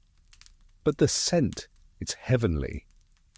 You want to speak, to ask if this feels like progress, but the apprentice beats you to it. "What if we used lavender instead of violet?" he asks.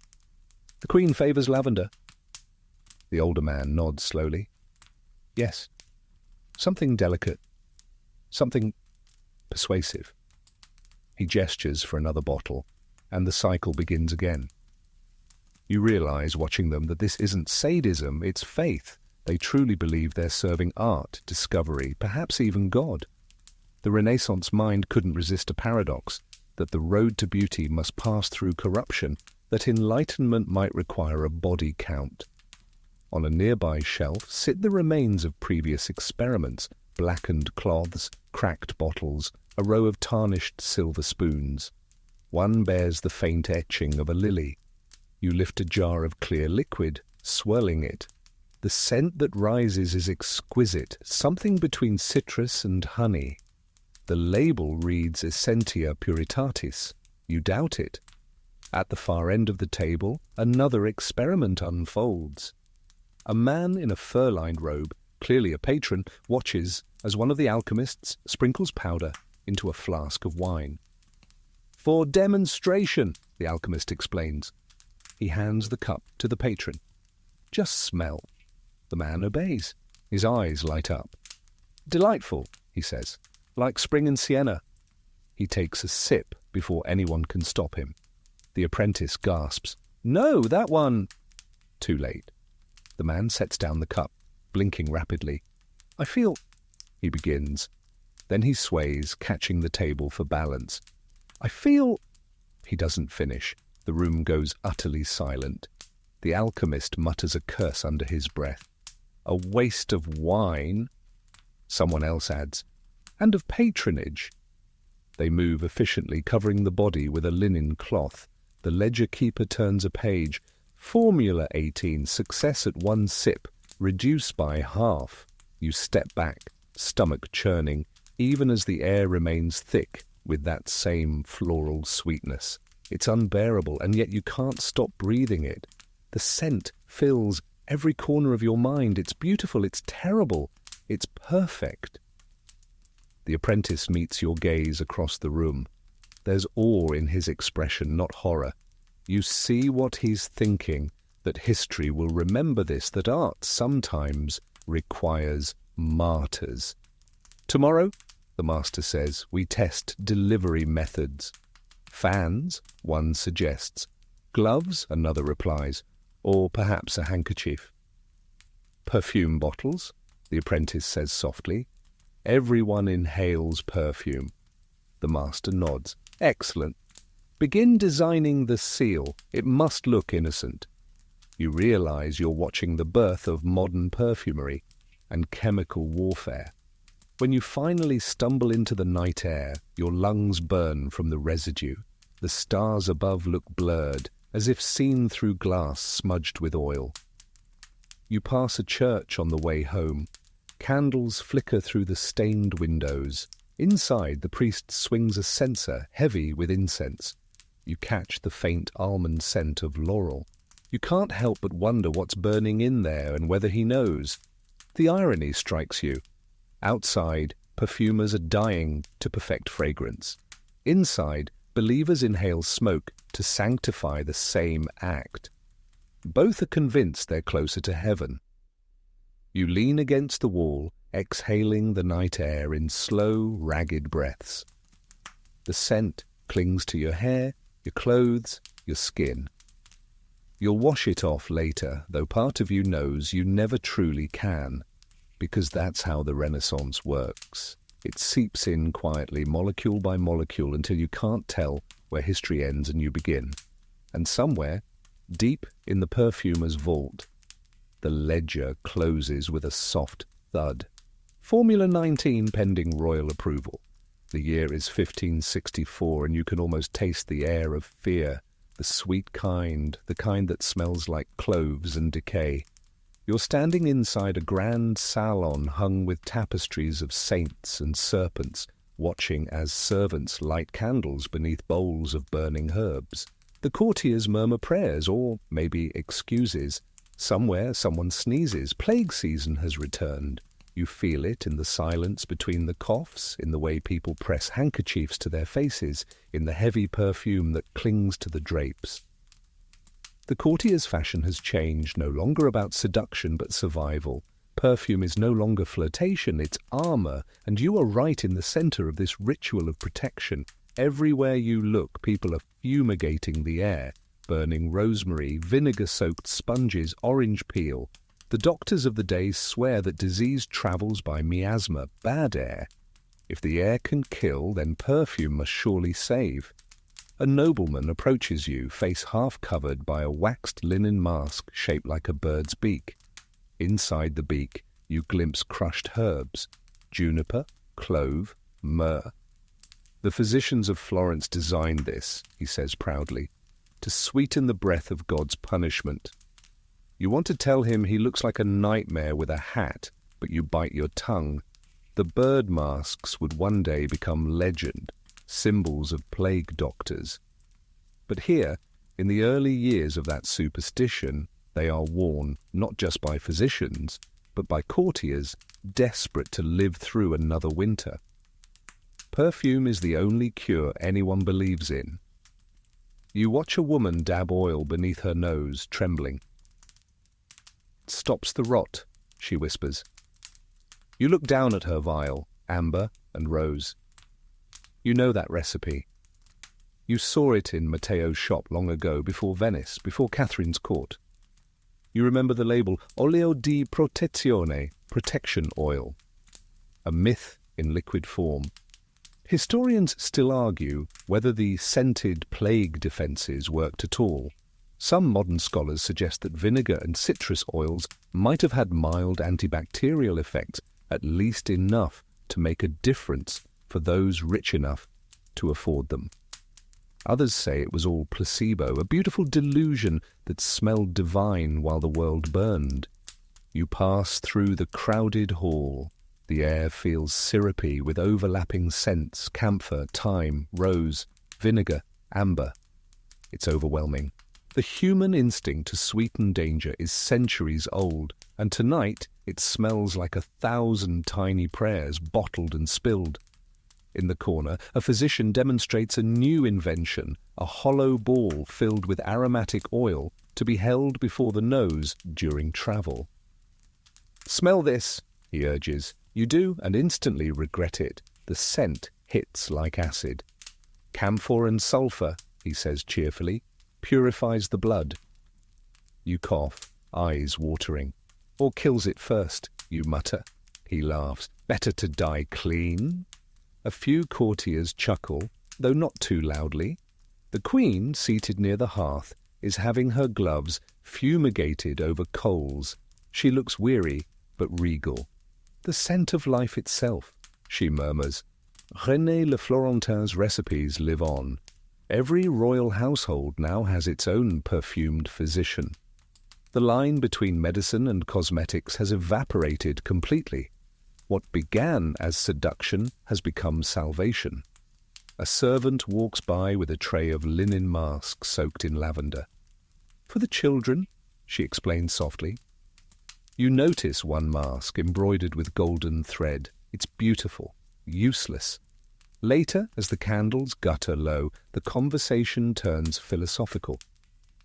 "Perfume," says one court scholar, "is the soul of the air. It carries our essence." "Then how do you know whose soul you're breathing?" someone replies. Laughter follows, uneasy. You step outside to breathe something that doesn't smell like fear. But even the night air is laced with smoke and spice. Fires burn in the streets to cleanse the city, and the wind carries the residue of cinnamon and ash. The stars above shimmer faintly through the haze.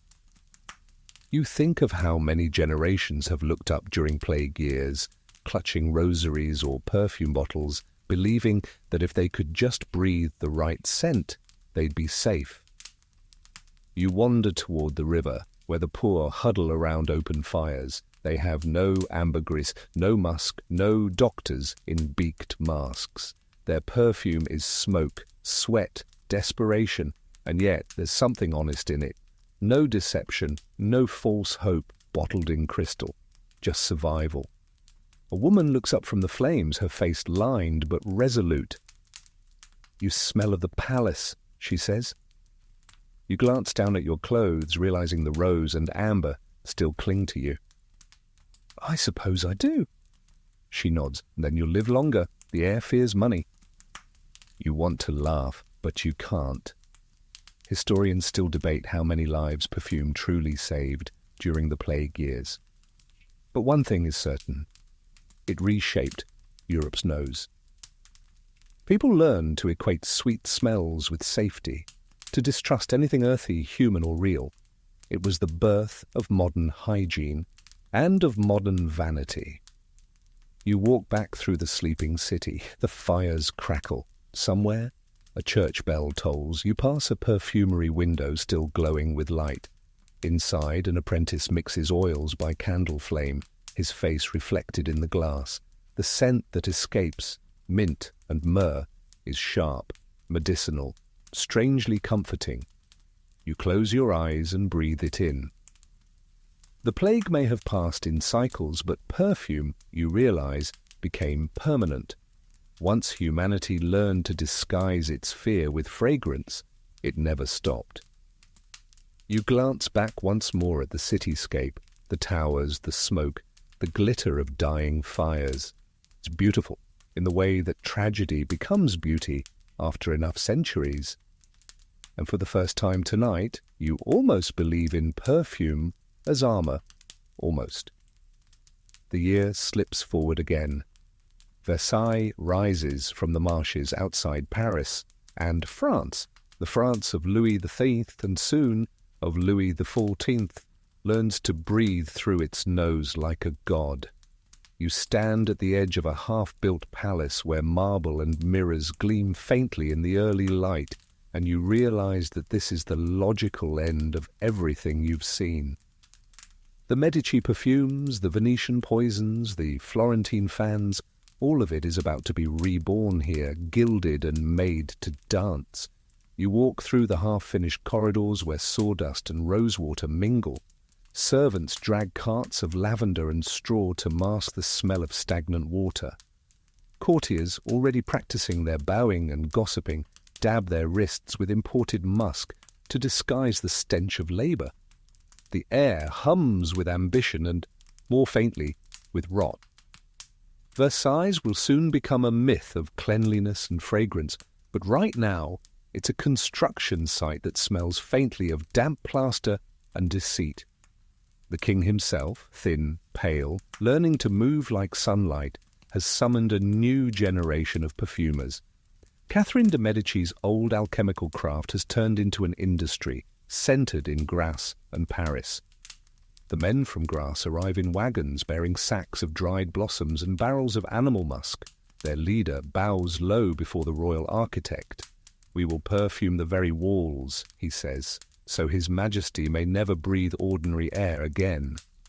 Historians still argue whether this claim is metaphor or fact, but you've read diaries that describe rooms lined with aromatic resins, paint mixed with floral oils, and ceilings brushed with tincture of amber. Versailles was intended to smell like heaven and to drown out the stink of mortality. You wander toward the gardens, still half bare, where a young woman stands among the planting beds. She's scattering petals from a basket, roses, lilies, jasmine, and humming a tune that sounds almost like prayer. The king says every breeze should carry pleasure, she tells you. We are building paradise. You ask her name. "Madeleine," she says. "My husband works for the perfumers of Grasse." She plucks a sprig of rosemary and presses it into your hand. "Smell this. Clean, yes? It keeps away sickness and gossip." You laugh, softly. "Which is deadlier?" She smiles. "Depends who breathes first." Inside the palace, the scent of civet has begun to replace the scent of fear. Civet, the thick, musky oil scraped from a cat-like animal imported from Africa, is the obsession of the new perfumers. They claim it makes every floral scent linger longer. It does. It also smells like sin. You enter one of the newly furnished salons. Mirrors catch your reflection from every angle. The courtiers are gathering for a demonstration, a contest between perfumers. On one side, a man from Grasse with his vials of flower oil. On the other, a Parisian chemist with jars of ambergris and animal musk. The court gathers around, curious as children.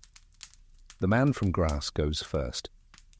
He opens a vial of jasmine essence. The room fills with summer. "Purity," he announces. "The very breath of angels." Polite applause. The Parisian smiles faintly and lifts his vial.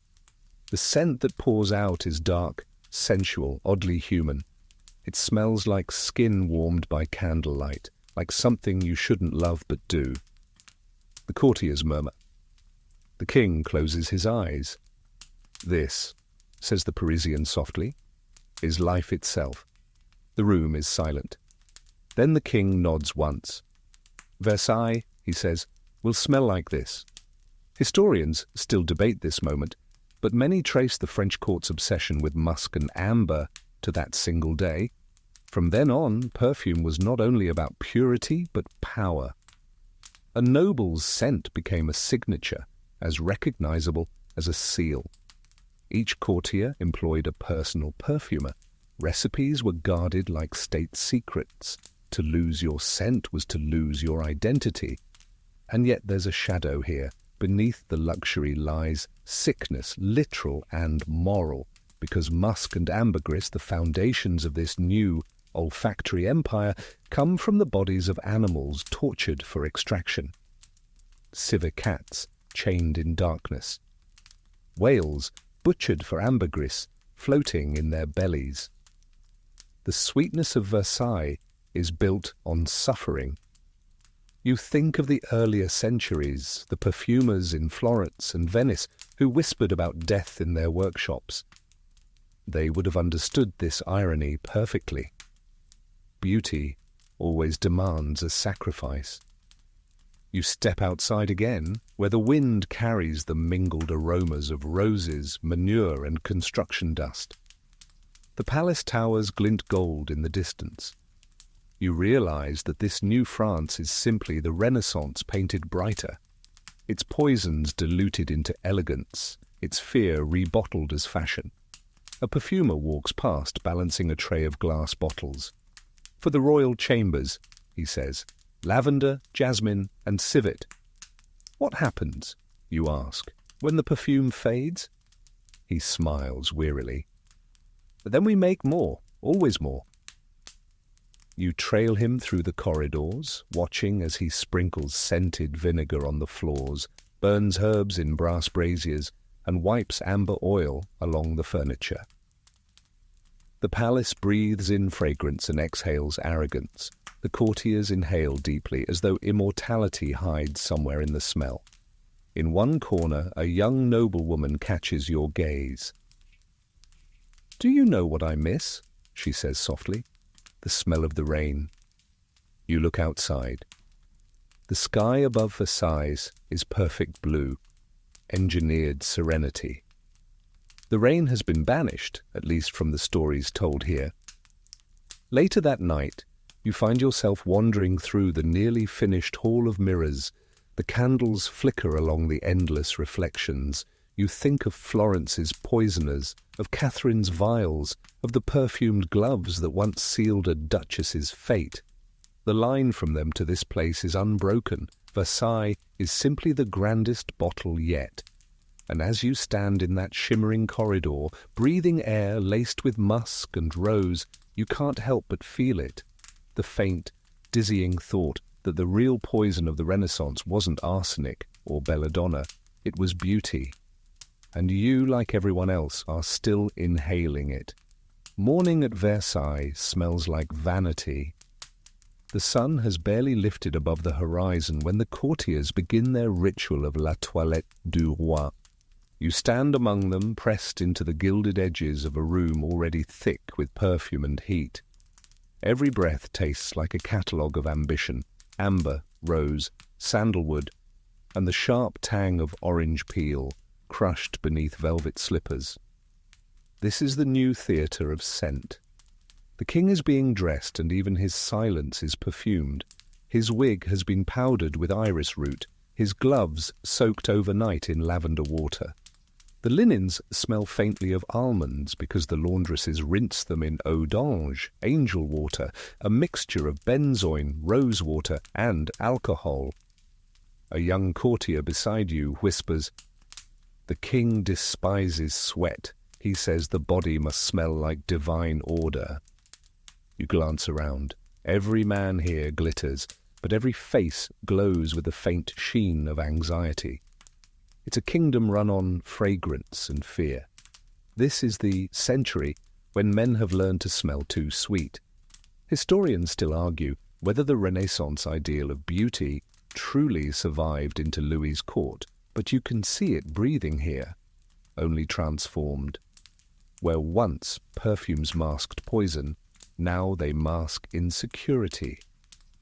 The noblemen of Versailles wear scent like armor against irrelevance. The powdered air almost hums with it. You step back slightly as one man passes by, his coat scented so heavily with musk and civet you could track him through a forest. He catches your look and grins. "Better to choke on heaven than to reek of earth," he says.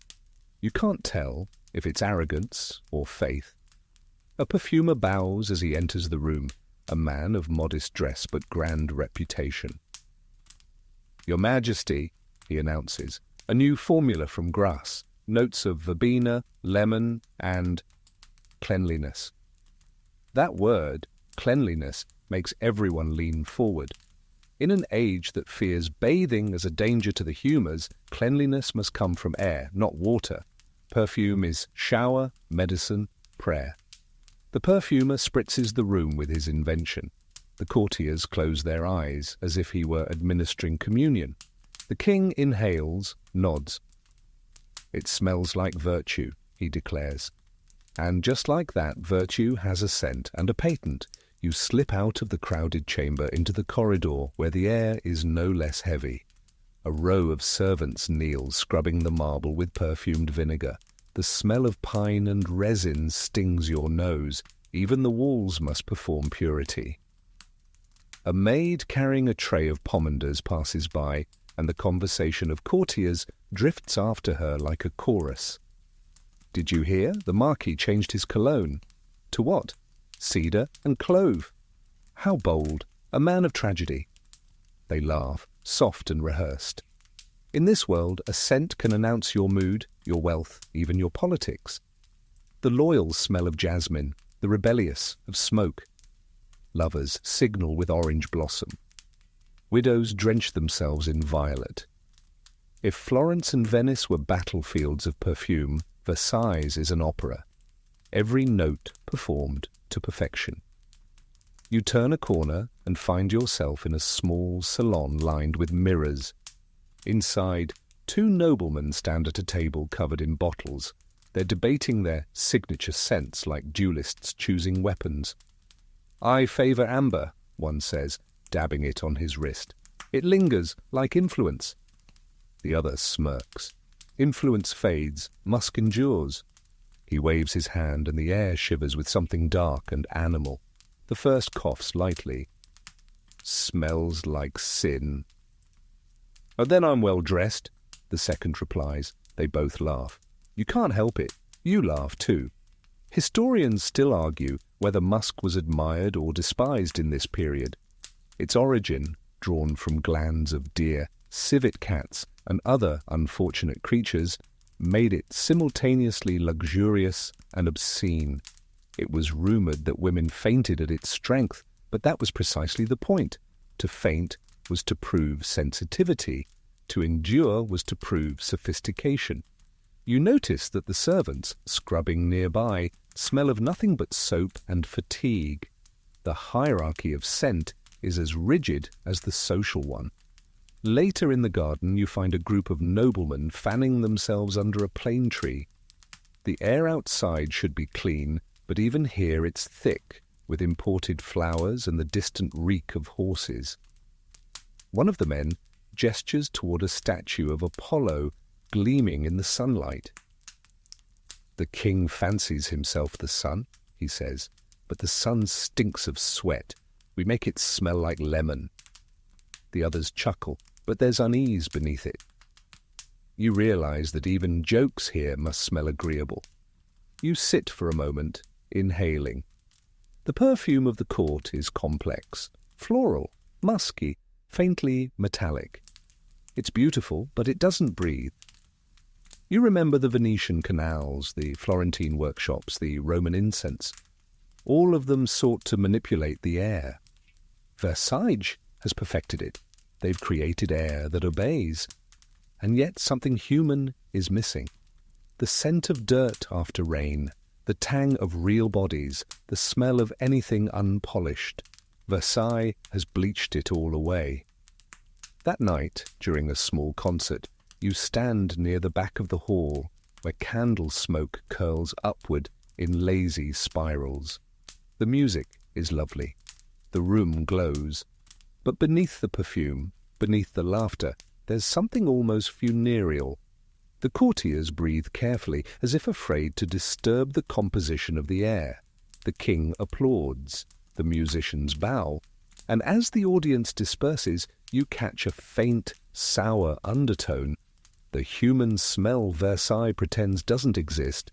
It's the smell of skin, of fatigue, of reality. and you suddenly realize that the entire palace, for all its light and fragrance, is simply another mask, a perfume bottle turned inside out.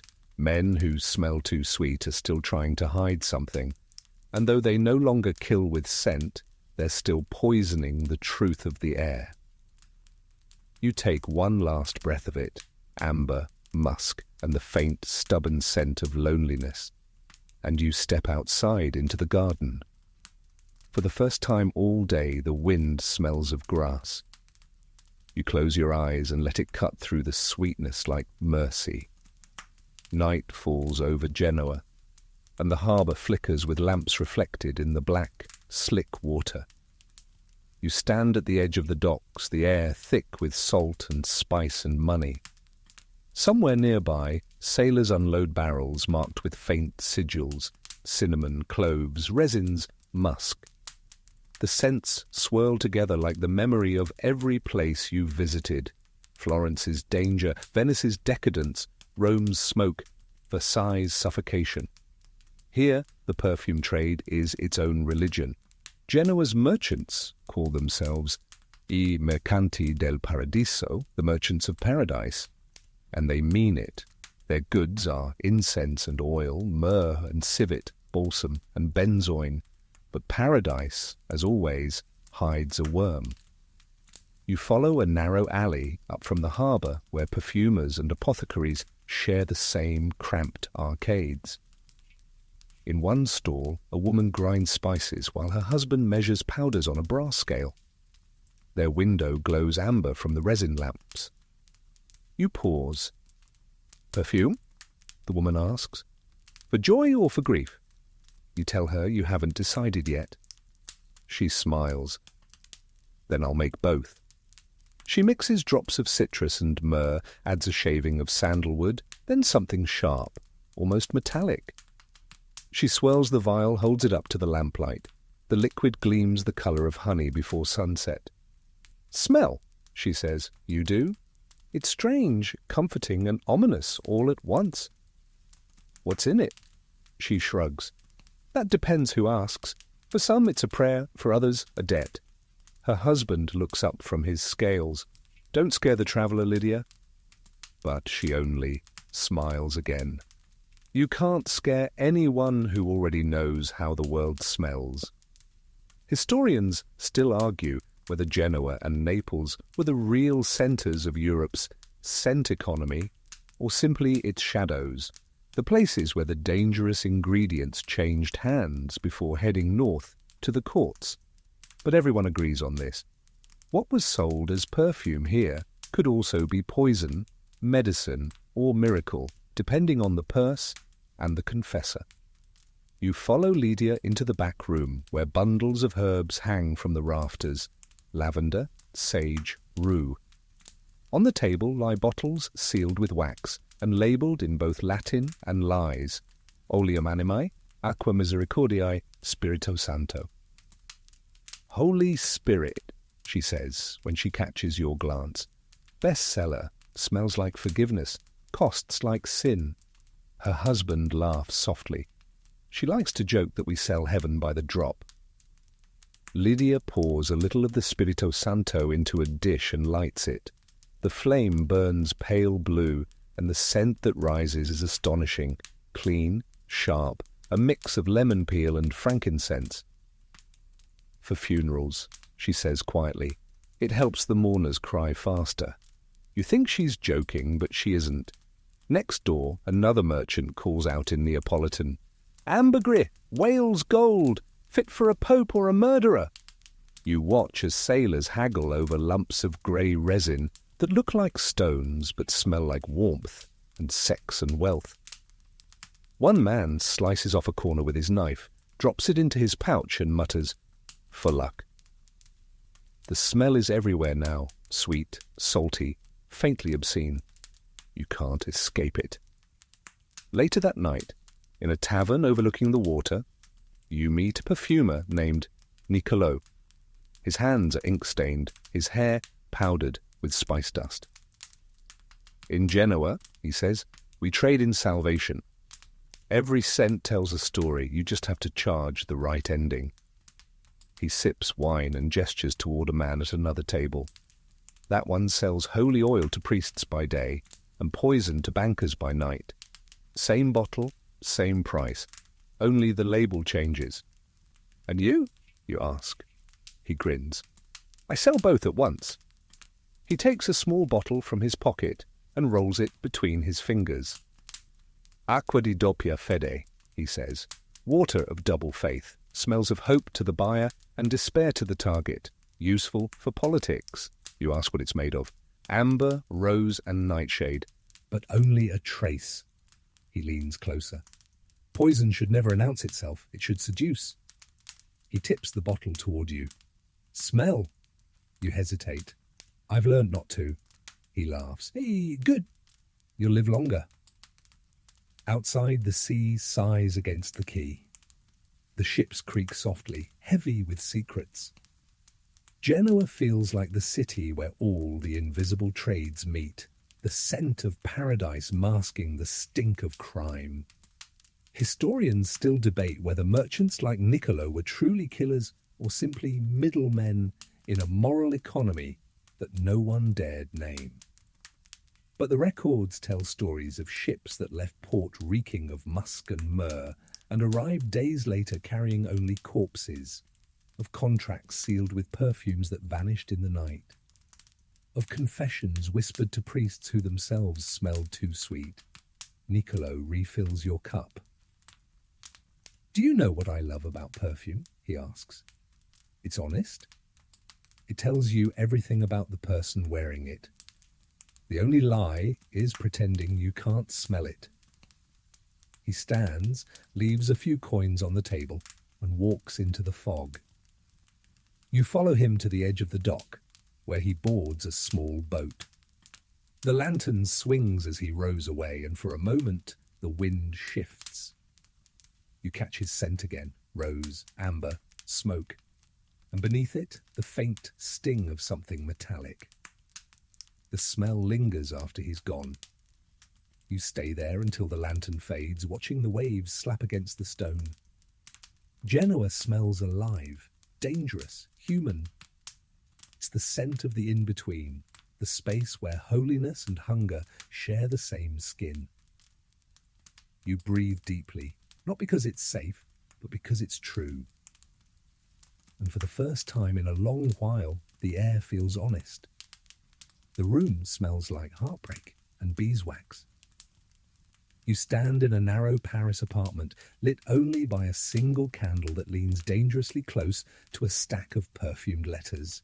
The wax drips like tears, and the air is heavy with the scent of violets, ink, and betrayal. This is the age of scented letters, when words alone are not enough to wound or woo. Lovers here write in fragrance as much as in ink, sealing their secrets with the whisper of perfume. The right scent can make a heart race before a word is even read. On the table before you lie dozens of envelopes, each tied with ribbon. One bears a faint trace of amber and smoke. Another, lilac and regret.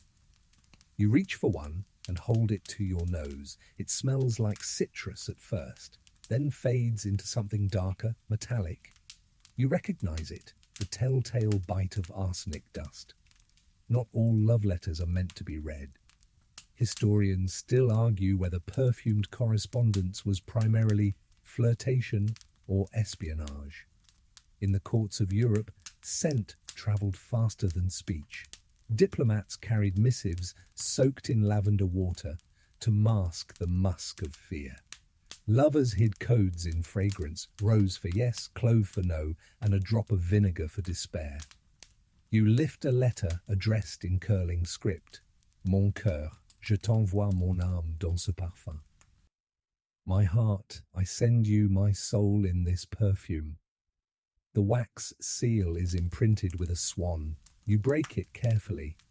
Inside, the parchment glitters faintly, dust from orris root used to preserve scent. The words are fevered, full of longing. At the bottom, one final line. Burn after breathing deeply. You stare at the signature, no name, only a drawing of a lily. The scent clings to your fingers. You move toward the window where the city below exhales its evening chaos. Bakers, horses, river stink, humanity. You open another letter, this one from a duchess to a poet. The paper smells of jasmine and salt. You promised eternity, it reads, and gave me only a verse. You can almost see her writing it, pressing the pen too hard, her wrist trembling as she sprinkles rose oil over the words. The fragrance would reach him before her meaning did. Perhaps that was the point, a light knock at the door. You freeze. A young messenger enters, cap in hand, holding a parcel wrapped in blue silk. "From Madame," he says, setting it down. Then, hesitating, "They say it's dangerous to keep such letters near the fire." You smile faintly. "Dangerous things tend to keep me warm." He nods awkwardly and leaves. You unwrap the parcel. Inside is another stack of letters, these bound with a white ribbon and sealed with gold. The scent that escapes is indescribable. Sweet at first, then smoky, then almost acidic. It makes your throat tighten. You lean closer, trying to identify it. Amber? Civet? No, something else. Your heart quickens. You've smelled it before. You remember Matteo's workshop in Florence. That night he stirred arsenic into violet oil. You remember the Duchess's fatal gift. The scent was almost identical. You set the letters down carefully, suddenly aware of how close the candle is. Historians still debate whether perfumed assassinations truly occurred by mail, but reports exist. A Venetian noble found dead after receiving a love note redolent of flowers. A French marquis collapsing after sniffing the envelope of an unsigned card. In every story, the perfume was exquisite. You choose one letter from the stack, already certain of what you'll find. The handwriting is elegant but rushed. The words blur in places as if written in tears or something corrosive. "If you will not remember me alive," it says, "you will breathe me in death." You drop it, almost laughing. There's something absurd about humanity's need to make even vengeance smell beautiful. But curiosity, as always, wins. You pick it up again, holding it under your nose just long enough to feel the faint sting behind your eyes. It's not enough to kill, only to remind. In the corner of the room sits a small wooden chest labelled "Correspondence of Madame de Villiers." You open it. Inside are hundreds of letters, some unopened, others charred. Each bears the same golden seal. You read a few lines here and there. Pleas, apologies, confessions. All perfumed, all unanswered. You imagine her, this Madame de Villiers, alone in her chamber, surrounded by ghosts of her own making. Did she poison her lovers, or only her memories? Historians still argue. A passage from a later memoir claims that when her house was emptied after her death, the letters still smelled as if freshly written. Servants claimed the perfume was eternal. The doctor claimed it was arsenic. Both might be right. You step back and look at the flickering candle. The flame trembles, reflected in the bottles of ink and oil scattered across the table. You realize the room itself has become a bottle, the air thick with layered scents, each one a different story. You blow out the candle. The smoke curls upward, carrying a final mingled perfume. Violet, myrrh, paper, and something faintly bitter. Outside, the rain begins. You open the window. The cool air rushes in, washing over the fragrance but not erasing it. You look down at your hands. The scent still clings. Some perfumes, you think, are impossible to wash away, not because they're strong, but because they were meant to haunt. You gather the letters, tie them back with the ribbon, and place them in the chest. The last thing you do is seal it with wax, pressing the imprint of a lily into the soft surface. For a long moment you simply breathe. The air is sweet again for now. But somewhere in your chest, beneath your ribs, you swear you can still feel the perfume spreading, like memory, like guilt, like love. gone wrong. The air of Naples carries a sweetness that lies to you. It smells of lemons, honey, and something just a little like sin. You stand in a courtyard, shadowed by fig trees, listening to the trickle of a fountain whose water smells faintly of jasmine. The women here wear black veils and bright eyes. The men wear daggers disguised as combs. Everyone, it seems, wears perfume. But none of it is innocent. You've come chasing a rumor, the story of a woman whose name still haunts Europe's whispers. Giulia Tofana, or La Tofana, the maker of Aqua Tofana, the Duchess of Poison, the Madonna of Mercy. A door creaks open behind you. "You're late," says a voice. She's older than the stories say. Her hair, once black as ink, now streaked with silver. But her eyes could still stop a confession mid-sentence. "Come in," she says, before the neighbors start asking questions. The room you enter smells of rosewater and vinegar, of holy oil and something else, a faint almond note that makes you wary. Bottles line every surface, each labelled in looping script: Aqua Rosa, elixir of youth, holy tears. And at the centre of it all, one small, unmarked vial, clear, nearly invisible, catching the candlelight like truth itself. "La Tofana," you say softly. "You could have been a saint." She smiles, weary. "And saints could have been me." You sit across from her. The air between you hums with the quiet tension of two people pretending the other isn't dangerous. She lifts the little vial between her fingers. "They called this poison," she says, "but that's only half the truth. It was mercy." You raise an eyebrow. "Mercy?" She nods. To women who had no other way out. Wives whose husbands treated them like property. Daughters promised to brutes. Servants beaten for looking the wrong way. I gave them choice. Historians still argue whether Aqua Tofana was ever real, or simply an urban legend used to explain the sudden deaths of too many inconvenient men.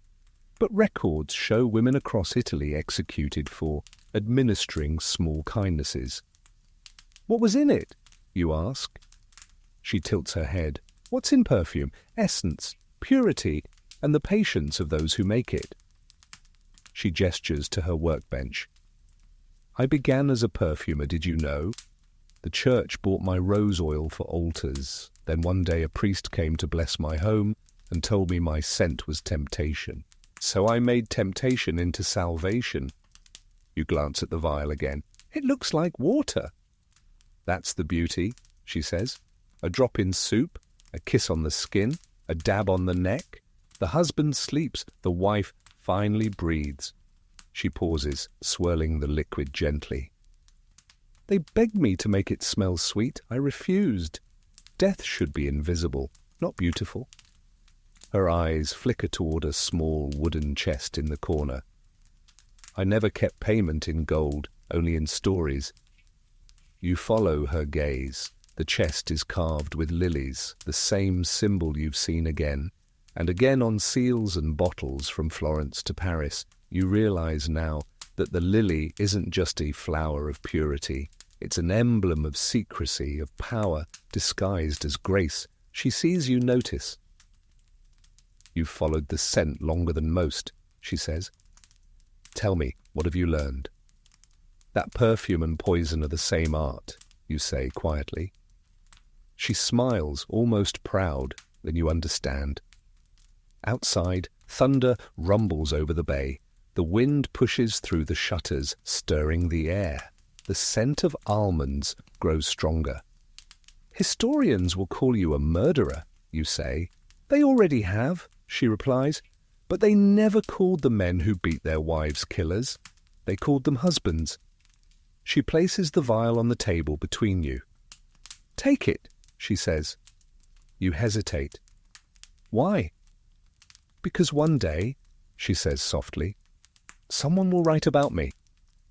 They'll make me into a monster or a myth. I want you to know the truth." You pick up the vial. The glass is cool, lighter than you expect. Inside, the liquid shifts, catching the candlelight like an eye that won't look away. You unstopper it carefully. There's no scent at all. "That's impossible," you whisper. "No," she says. "It's perfection." A silence stretches. You can hear the storm growing outside, rain tapping the shutters like fingers. You look at her hands, steady, unashamed. "Do you regret it?" She exhales slowly. "I regret that the world made it necessary." You slip the vial into your pocket. She nods once, approvingly. "Now you carry my legacy," she says. "Be careful where you breathe."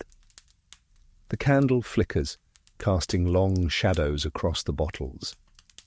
You think of every perfumer, every duchess, every courtier who's touched this invisible thread through history. From Florence to Rome to Paris, all of them linked by scent and silence. When you open the door, the rain slaps your face like absolution. The storm has broken. You look back once, but her light is gone. Later, you'll hear that Julia Toffner was arrested, tortured, executed, that her poison was destroyed. But the record never mentions what happened to the final vial. You still have it. Sometimes, when you hold it to the light, you swear you can smell something faint, rose, vinegar, a trace of mercy. And for a moment, the whole Renaissance seems to exhale through that scent. Beauty and death, forgiveness and sin, distilled into silence. You don't mean to open the vial. You tell yourself it's only curiosity, that you've carried it too long, that the glass deserves air after centuries sealed. But curiosity has a way of convincing you you're doing science instead of trespassing. So when the night deepens and the rain returns, you take the bottle from your pocket, set it on the table, and hold it to the candlelight. It looks exactly as it did in Naples, clear, calm, perfect. It reflects your face in miniature, and for a second you wonder how many reflections it's already held. Queens, courtesans, murderers, priests, everyone who ever believed they could master the invisible. The cork slides free with a sigh. You lean close. Nothing. No scent at first. Then's barely there, a whisper of rose and vinegar, a ghost of almonds, something sweetly metallic. It smells like every story you've followed condensed into one breath. You close your eyes and inhale, slowly, cautiously, and for a moment the centuries collapse. You're standing in Florence again, Matteo laughing over his brazier as violet smoke curls toward the ceiling. You blink, and it's Venice, masked dancers spinning through perfume-thick air. Then Catherine's Paris, Renee whispering, "The trick is to make it smell divine." Rome's incense, Versailles' musk, the gardens of death, the letters, the lovers, the lies. Every breath you've taken through history feels like a rehearsal for this one. You exhale and realize the room has changed. The candle burns lower, the walls feel closer, the air thickens, heavy but not dangerous, just heavy with meaning. You're not dying. You're remembering. That's all this scent ever wanted, to remind, not to kill. Because that was the truth of Julia Toffana's gift. It wasn't the power to destroy. It was the power to decide when something should end. A perfume that knew when to stop breathing. Historians still argue whether she ever existed. Some say the church invented her as a cautionary tale. Others say her name was whispered from cell to cell by women who refused to die without justice. Perhaps she was real. Perhaps she was everyone. The vial sits between your hands now, quiet as a heartbeat. A thought slips through your mind, uninvited. Everything we call beauty began as an attempt to survive. Perfume to disguise disease, cosmetics to cover exhaustion, art to hide fear. Even love letters sealed with scent, ways to make mortality smell less final. You set the vial down carefully. The air around it still glows faintly in the candlelight, as though it's giving off its own breath. You think about how this story began, with a single drop of oil in a Florentine workshop, and how it's followed you through every era like a trail of invisible smoke. Somewhere in the distance, thunder rolls. You stand and open the window. The rain has eased. The garden outside smells of wet stone and mint. The world feels newly washed, newly dangerous. You rest your palms on the windowsill and breathe deeply. The scent of aqua tofana fades into the night air, blending with the honest smell of rain. You laugh quietly to yourself. Maybe mercy does have a smell, you whisper. Then, footsteps, a knock at the door, a voice from the hallway. Signore, are you the historian? You turn. A young man stands in the doorway, clutching a bundle wrapped in linen. From the archives, he says. They found something. He sets it on the table and leaves. You unwrap the bundle slowly. Inside lies an old leather ledger, warped with moisture, its cover stamped with a familiar emblem. A lily. You open it. Page after page of handwritten recipes, each titled, dated, annotated. Some are obvious perfumes, eau de violette, olio di neroli. Others make your skin crawl. Formula di silenzio, essenza di perdono. Formula 19, Formula 20. You read the margins, faded but still legible, adjust to scent of innocence, always dilute mercy. The last page bears a signature, G. Tofana, and below it a single line. For those who will understand the difference, you sit back, staring at it, the room's air growing faintly floral again, as if the ink itself remembers. Maybe it does. You dip your pen into the inkwell beside you, flip to the final blank page, and add your own note. The fragrance has changed again. The world still chokes on beauty and calls it virtue. But somewhere, in the dark, a woman once mixed freedom with rosewater and called it mercy. You sign your name beneath hers. The candle gutters, flickers, dies. Darkness takes the room, but the air remains luminous with scent, rose, rain, almond, history. You close the ledger, sealing it like a confession. Outside, the storm moves away toward the sea. And as you lie back in the quiet, you realize that the vial on the table has vanished. Only its scent remains, faint but alive, threading through the night like breath. You wake before dawn, the air around you still heavy, perfumed, strange. For a moment, you don't remember where you are, only that the night left something behind. A ghost of rose and vinegar lingers on the sheets, faint but deliberate. You rise slowly, half expecting to find the vial where you left it. It isn't there. The ledger sits closed on the table, its cover damp with dew from the open window. A breeze drifts through, cold and clean, carrying the scent of wet earth. Somewhere beyond the shutters, the first bells of the city begin to ring. You rub your eyes, shake off sleep. The world looks newly drawn, each edge too sharp. But as you move toward the window, you notice something strange. The scent has changed again. It's lighter now, no longer almond and sorrow, but something alive. Orange blossom, maybe. A trace of mint. The ghost of Tofana's formula has evolved overnight, as if it's been rewritten by the air itself. Historians still argue whether scent can truly transform after it leaves its bottle. Some say oxidation alters molecules, others that temperature or humidity reshapes them. You know better. You've spent too long in this history to mistake chemistry for intention. You step outside. The street below glistens with rain. Dawn spreads over the rooftops in soft pink light. Bakers are already awake, their ovens breathing warm air that smells of yeast and smoke. It's the first honest scent you've met in days. You walk. The city stretches around you, half asleep, half awake. People pass by carrying baskets of herbs, sage, thyme, rosemary. The plague years may have ended, but the superstition remains. No one here trusts unscented air. At the corner, you stop by a small apothecary. Its window displays bottles of every colour, though none are labelled poison. A woman stands behind the counter, grinding something with a mortar. Her sleeves are rolled up, her hands stained yellow with saffron. "Looking for medicine or perfume?" she asks without looking up. "Both," you say. "Something that remembers what it was." She glances at you, amused.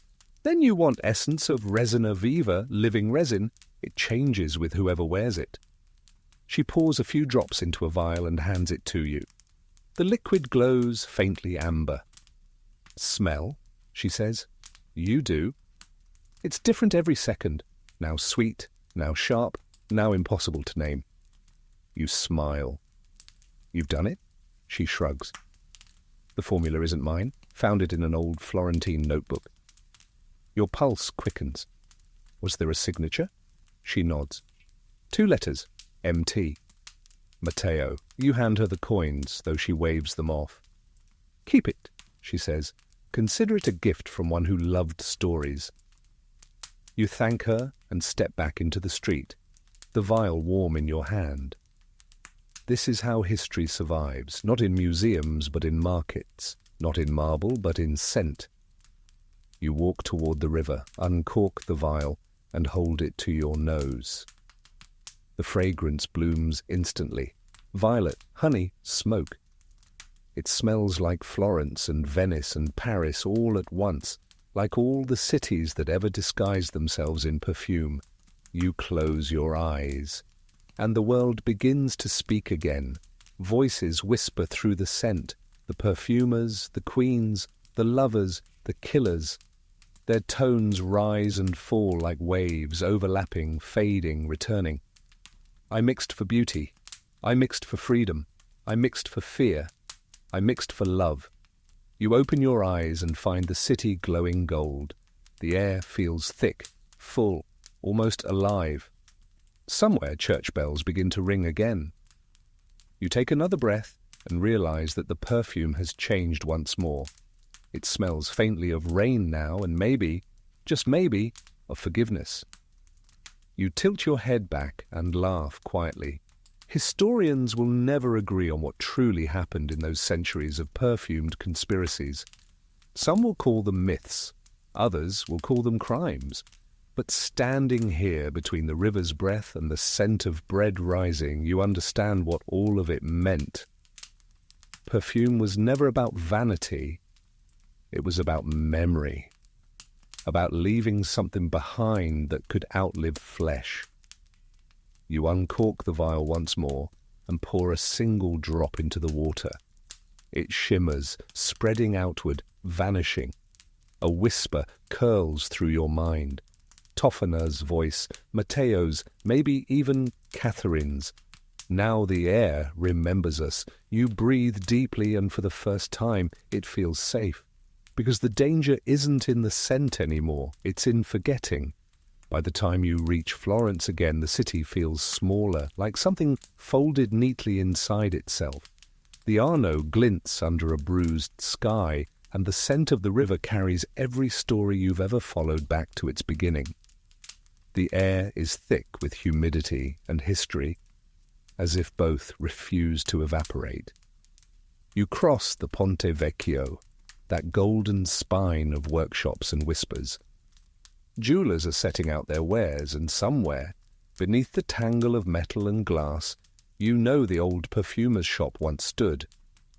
The one Matteo inherited from his father, the one that birthed so many of Europe's sins and graces. The sign is gone now, but the door remains.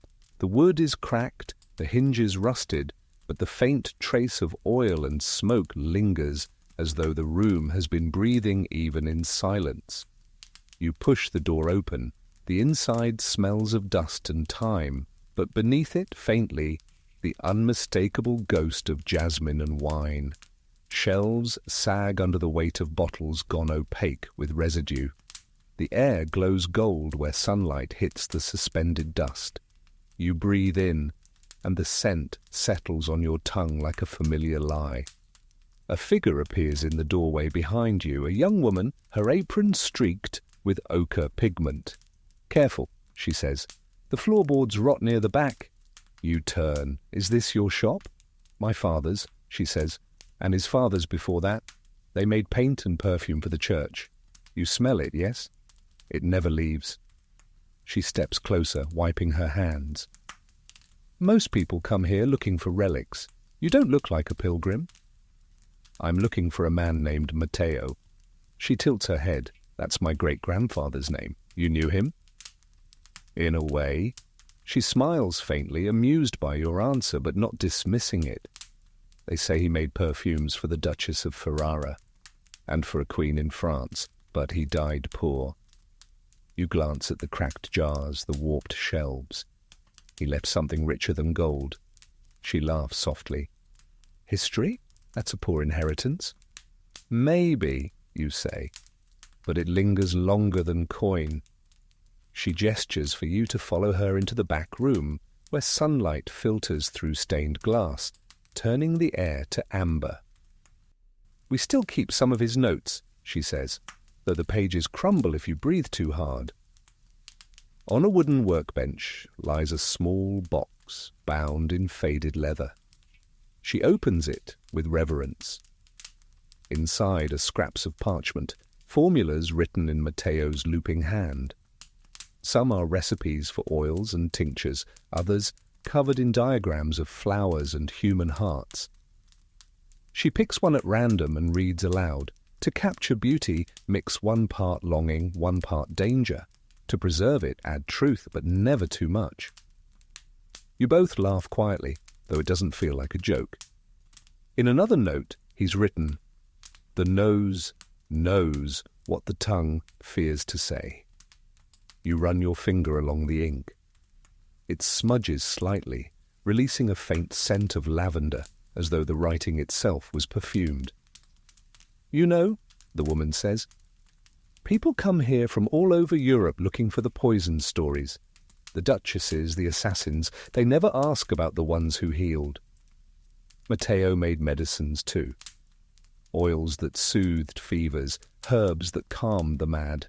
They just don't make good legends." Historians still argue whether perfumers like Matteo were healers who stumbled into infamy or alchemists who hid behind beauty. You suspect both. "Would you like to see something?" she asks suddenly. You nod. She reaches beneath the table and brings out a small glass vial, dusty but intact. The liquid inside is the color of pale honey. "We found this in the rafters last spring. I haven't dared open it." Your breath catches. "You think it's his?" She shrugs. "Who else?" The glass is warm in your hand. The seal bears a faint impression. Lily, almost faded to nothing. You look at her. "Do you mind?" She hesitates, then nods. "Go on, but gently." You break the wax with your thumb. The cork gives a soft sigh. The scent that rises is impossible. At first, it's lemon and smoke, clean and sharp. Then it shifts, rose, amber, something animal, something holy. It smells like every place you've ever been, every story that led you here. The air around you bends. She closes her eyes, smiling. "It smells like the church on Easter," she whispers. "It smells like Florence after rain," you say. The scent deepens, now sweet, now bitter. You feel it coil through your lungs, your pulse. The room grows quiet. When you open your eyes, she's watching you closely. "What do you think it is?" "Memory," you answer, "distilled." You pour a single drop onto your wrist. It warms instantly, alive against your skin. She does the same. "Maybe it's anima," she says softly, "the soul perfume whispered about centuries ago." You remember the peacock-masked woman from the Florentine masquerade, the vial she offered you, the scent of rose and smoke. Could it have survived this long? Could it have waited for this? The air between you hums faintly, charged with something older than words. You stop the bottle and hand it back to her. "Keep it sealed," you say. "Don't let the world turn it into another legend." She nods. "What should I do with it then?" "Let it wait," you say. Perfume always finds the right century. You step outside into the square. The bells of the Duomo toll, and the sound ripples through the air like a breath released after holding too long. The wind shifts, carrying a trace of that scent behind you, rose, smoke, memory. You walk toward the bridge again, the light, soft, the day just beginning. And you realize that for the first time since this long, perfumed journey began, the air smells like peace. Not purity, not power, just peace. And maybe that's the truest perfume of all. You leave Florence behind, just as the bells fall silent, their echoes dissolving into the hills. The road winds upward into Tuscany's countryside, olive trees, cypress, the hum of bees and distance. The air feels cleaner here, almost too clean. After months in cities drenched with human fragrance, the simplicity of earth and sun nearly stings. You breathe deeply. For the first time in weeks, there's no rose, no musk, no civet. Just the smell of soil, dust and heat, the scent of beginnings. The carriage jolts along the stones. Your mind wanders to Matteo's vial, the one sealed again and hidden back in the rafters of his workshop. The girl promised to guard it, to keep it out of greedy hands. You believed her. Still, part of you wonders what would happen if Anima, the soul perfume, ever found its way back into the world. Historians still argue what Anima actually was. Some say it was the first synthetic scent, created not from plants or flesh, but from human imagination. Others insist it was alchemy, a spiritual experiment to capture emotion in liquid form. A few claim it never existed at all, only as metaphor. You've held it. You know better. The road climbs higher. Wild lavender blooms along the ditches, releasing scent each time the wheels crush the stalks. The air becomes a strange conversation between the past and the present, nature answering art. By noon, you reach a small convent perched above the valley. You've come because of a rumor that the nuns here still keep a recipe book traced to the perfumers of the Medici court. They sell ointments and oils to passing pilgrims, but behind their walls, it's said, they guard something older. You knock. A sister answers, her eyes calm but sharp. "Travelers usually come for prayer, not perfume," she says. "Prayer?" you reply. "Just scented differently."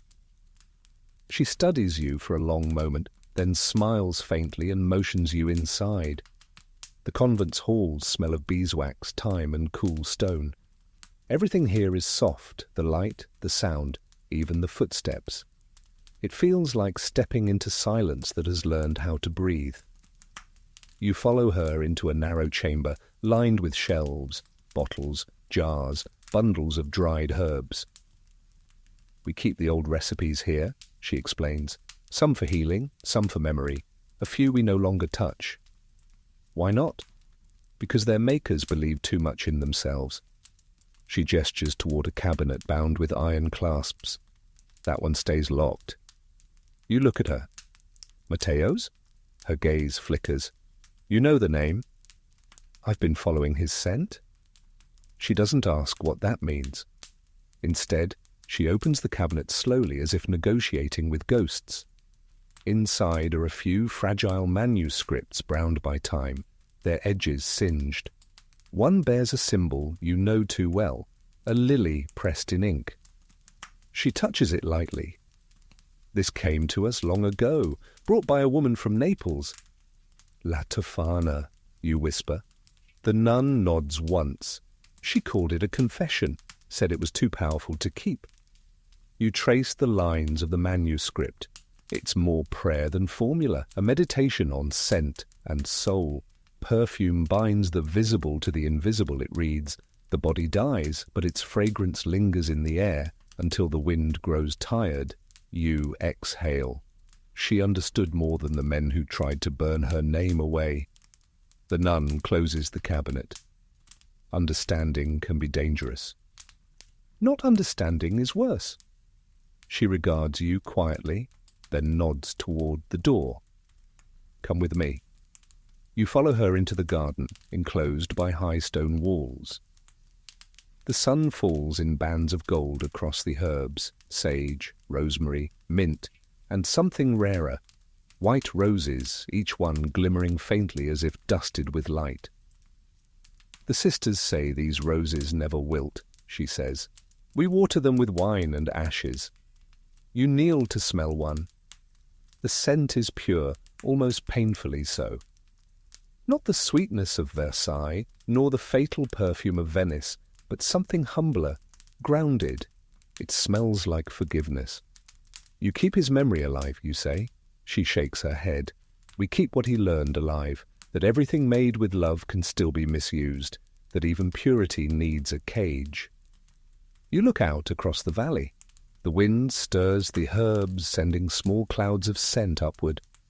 And yet, you say softly, we still keep making perfume. She smiles. Of course, God made the world fragrant before he made it safe. Historians still argue whether religious perfumery was ever truly separate from secular craft. The recipes blur the line between prayer and potion, frankincense mixed with honey for devotion, myrrh and camphor for healing, rose and laurel for remembrance. Scent became the church's most eloquent language because it could reach where words could not. You stand, brushing dirt from your knees. May I leave something here? The nun nods. You take out the small bottle of resina viva, the living resin the apothecary gave you in Paris, and set it beside the roses. This was made from Matteo's old notes, you say. It's his voice, still breathing. She inclines her head, then it belongs here. You both stand in silence for a moment, listening to the bees move lazily through the air. Then she says quietly, You know, they say every soul leaves behind a scent. That's why angels are said to smell like wind after rain. You smile. And the rest of us? She laughs softly. Like whatever we loved most. You breathe in the garden one last time, the mingled perfume of rosemary, roses, and faint incense drifting from the chapel. It feels lighter than anything you've known, as if the air has finally learned how to forgive itself. When you leave the convent, the road below smells of warm dust and olives. The valley opens wide, green and endless.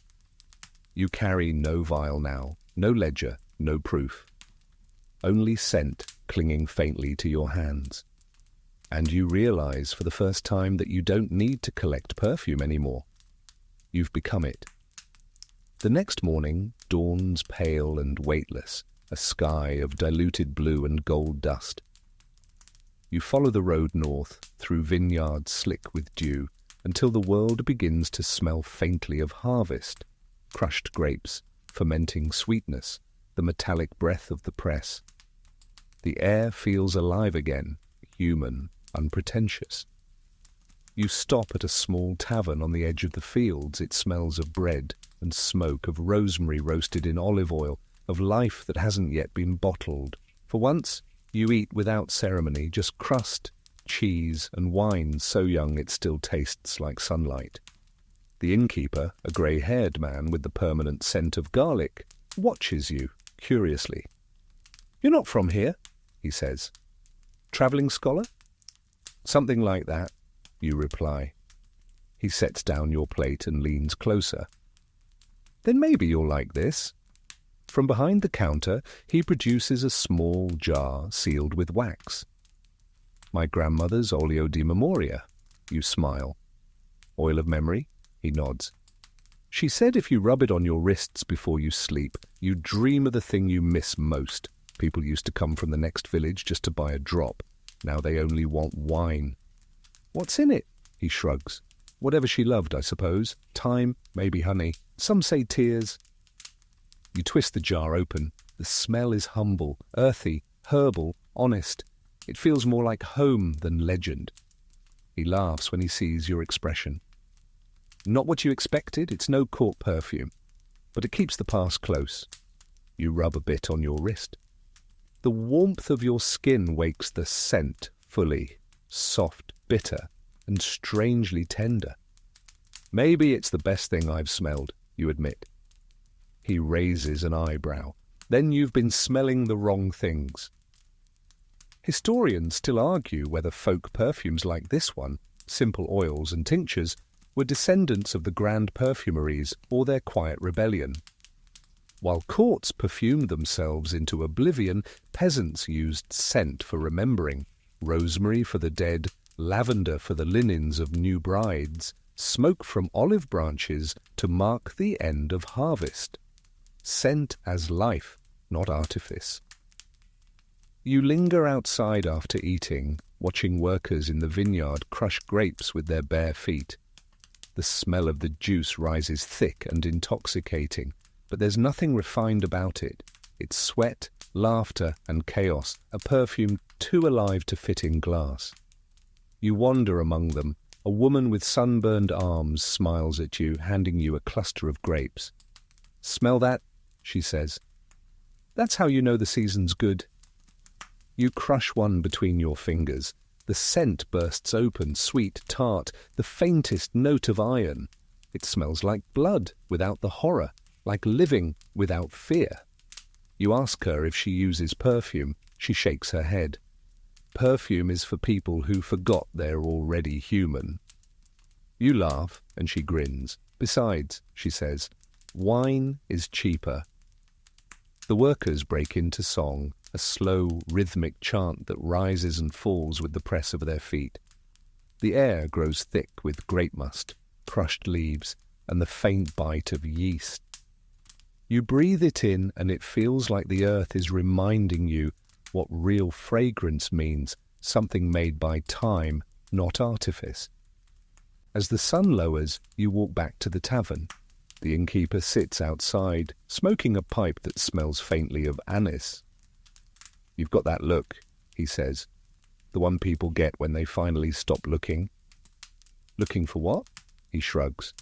"Whatever they thought would explain the world." You smile. "Perfume, maybe?" "Ah," he says, "invisible things, always the hardest to keep." You sit beside him, and the two of you watch the evening turn blue. Somewhere far off, a church bell marks the hour. You close your eyes. The wind carries the smell of crushed grapes, pine smoke, oil, and distance. It feels like the whole world has exhaled. You realize that perfume, real perfume, was never just about scent. It was about time. The act of catching what doesn't want to stay. Every bottle you've held, every vial and recipe, every whispered confession, it was all an attempt to make a moment permanent. But the air teaches differently. Everything worth remembering evaporates. You take the jar of olio di memoria from your pocket and hand it to the innkeeper. "Keep it," you say, "or give it to someone who still dreams." He nods, unscrews the lid, and inhales deeply. "Smells like rain," he says, "like something that wants to come back." You walk toward the fields, where the last of the day clings to the vines. You can feel the oil warming on your wrists, its scent fading, then returning again, like breath. In the distance, fireflies rise in little sparks of gold, their glow faint but steady. You realize they're doing the same thing you've spent your life chasing, turning light into memory. And for once, you don't need to capture it. You just stand there, letting it pass through you. The wind shifts. The night takes on the scent of olives and dust. You smile, close your eyes, and whisper into the dark. let it fade. Because maybe that's the truest mercy. By the time you reach Venice again, the city feels like déjà vu soaked in salt. You arrive by boat, the lagoon shimmering like tarnished glass, the air perfumed with brine, rot, and faint traces of lily soap. The gondolier hums softly, dipping his oar into water that smells like time remembering itself. Venice, always the same illusion, half reflection, half ruin. You remember the first time you stood here, centuries ago in the story's memory, masked dancers, deadly gloves, peacock laughter. Now the masks are for tourists, the perfumes for profit. Yet beneath the cheap cologne and engine fumes, the city still exhales that old, impossible fragrance, beauty decaying beautifully. You step off the boat and walk toward the narrow calle that once led to Bartolomeo's apothecary. The shop is gone, replaced by a boutique selling profumi artigianali, artisan scents in sleek bottles with names like Laguna Nera and Venezia Segreta. A woman behind the counter greets you with a professional smile. "Would you like to try our newest fragrance?" she asks. You nod. She sprays a card and hands it to you. The scent is polished, amber and vetiver, carefully balanced, perfectly lifeless. "It's inspired by the poisons of the Renaissance," she says proudly. You can't help but laugh.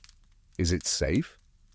"Completely," she beams. "All our products are clean, vegan, sustainable."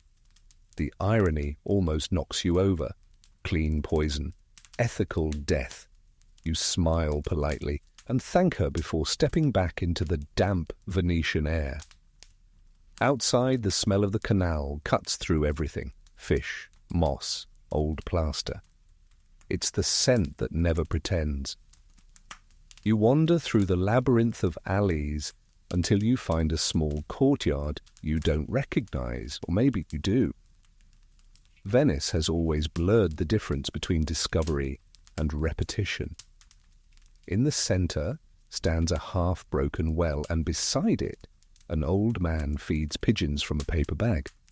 The smell of bread and bird feathers fills the air. He looks up as you approach. "You're looking for something?" he says, not as a question. "Maybe just what's left," you reply. He chuckles. "In Venice, that's the same as looking for ghosts." He tosses another handful of crumbs. The pigeons flutter, their wings releasing tiny puffs of dust. "You know," he continues, "this city used to have its own saints of smell." "Saints?" He nods. "Women who mixed perfume for the sick, oils for the dying. The church called them witches when the wrong people died too quickly, but when the right people died, they were called blessed." You smile faintly. "History has a good nose for hypocrisy." The old man grins.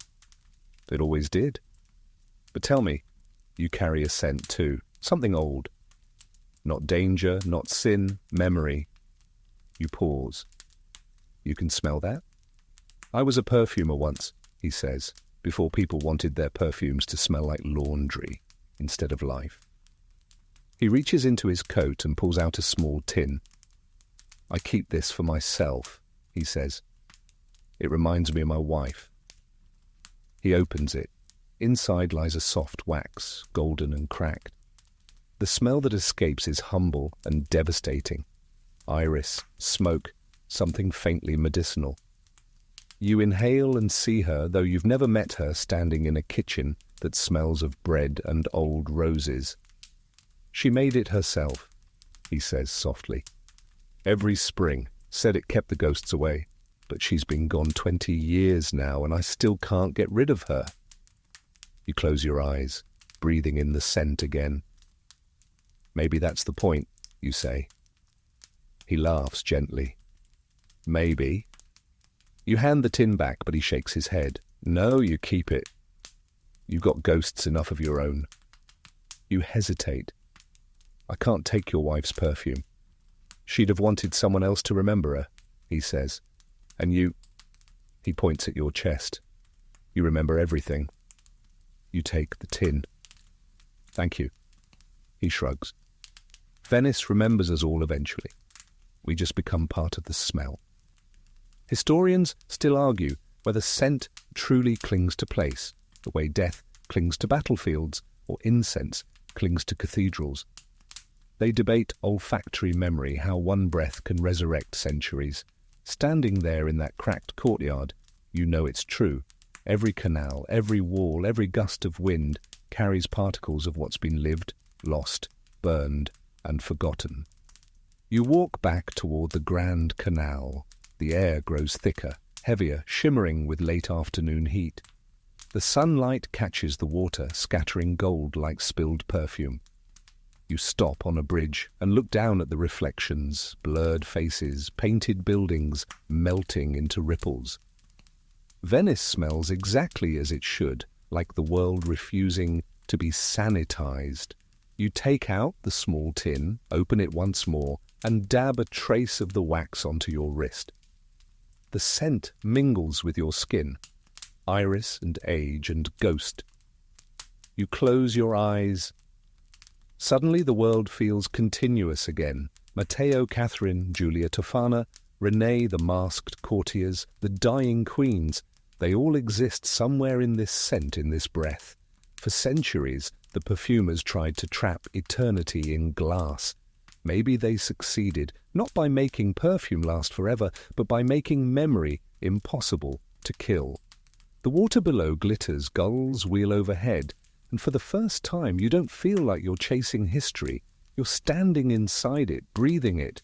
You whisper to the wind, you win. And Venice, smelling of salt and sorrow and immortality, whispers back. No words, just scent. You leave Venice by night because no one ever truly leaves her by day. In sunlight, departures look like choices. In darkness, they feel like forgiveness. The boatman rows without speaking. His lantern flickers on the water, painting the canal in trembling gold. You watch the reflections drift apart, the glow of the palazzos dissolving into liquid shadow. The air smells as it always does here, brine, algae, faint perfume, and something ancient, like paper, rotting under silk. You look down at your wrist.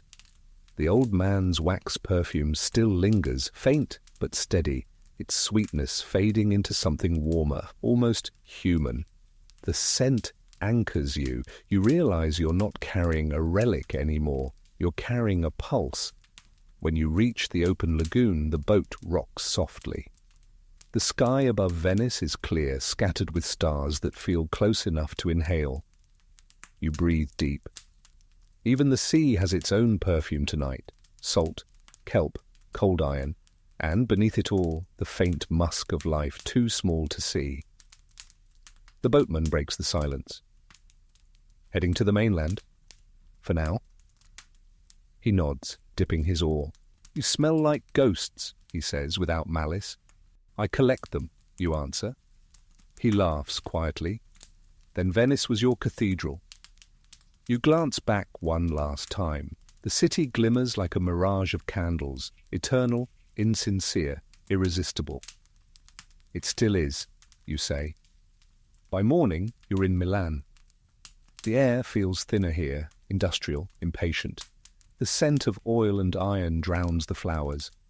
Perfume lives differently in this city. It's commerce, not confession.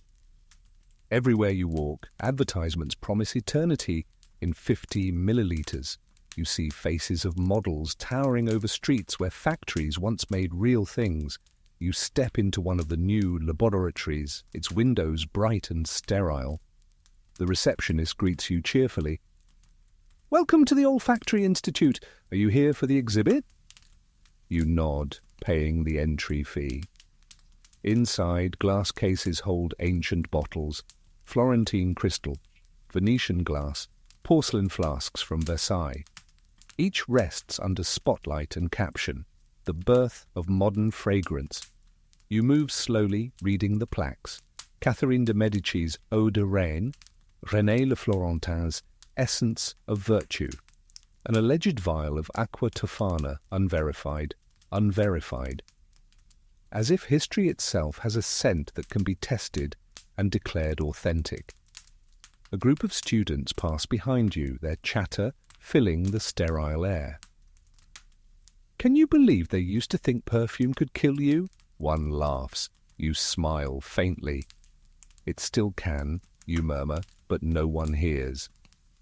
At the far end of the room stands an installation titled The Human Note.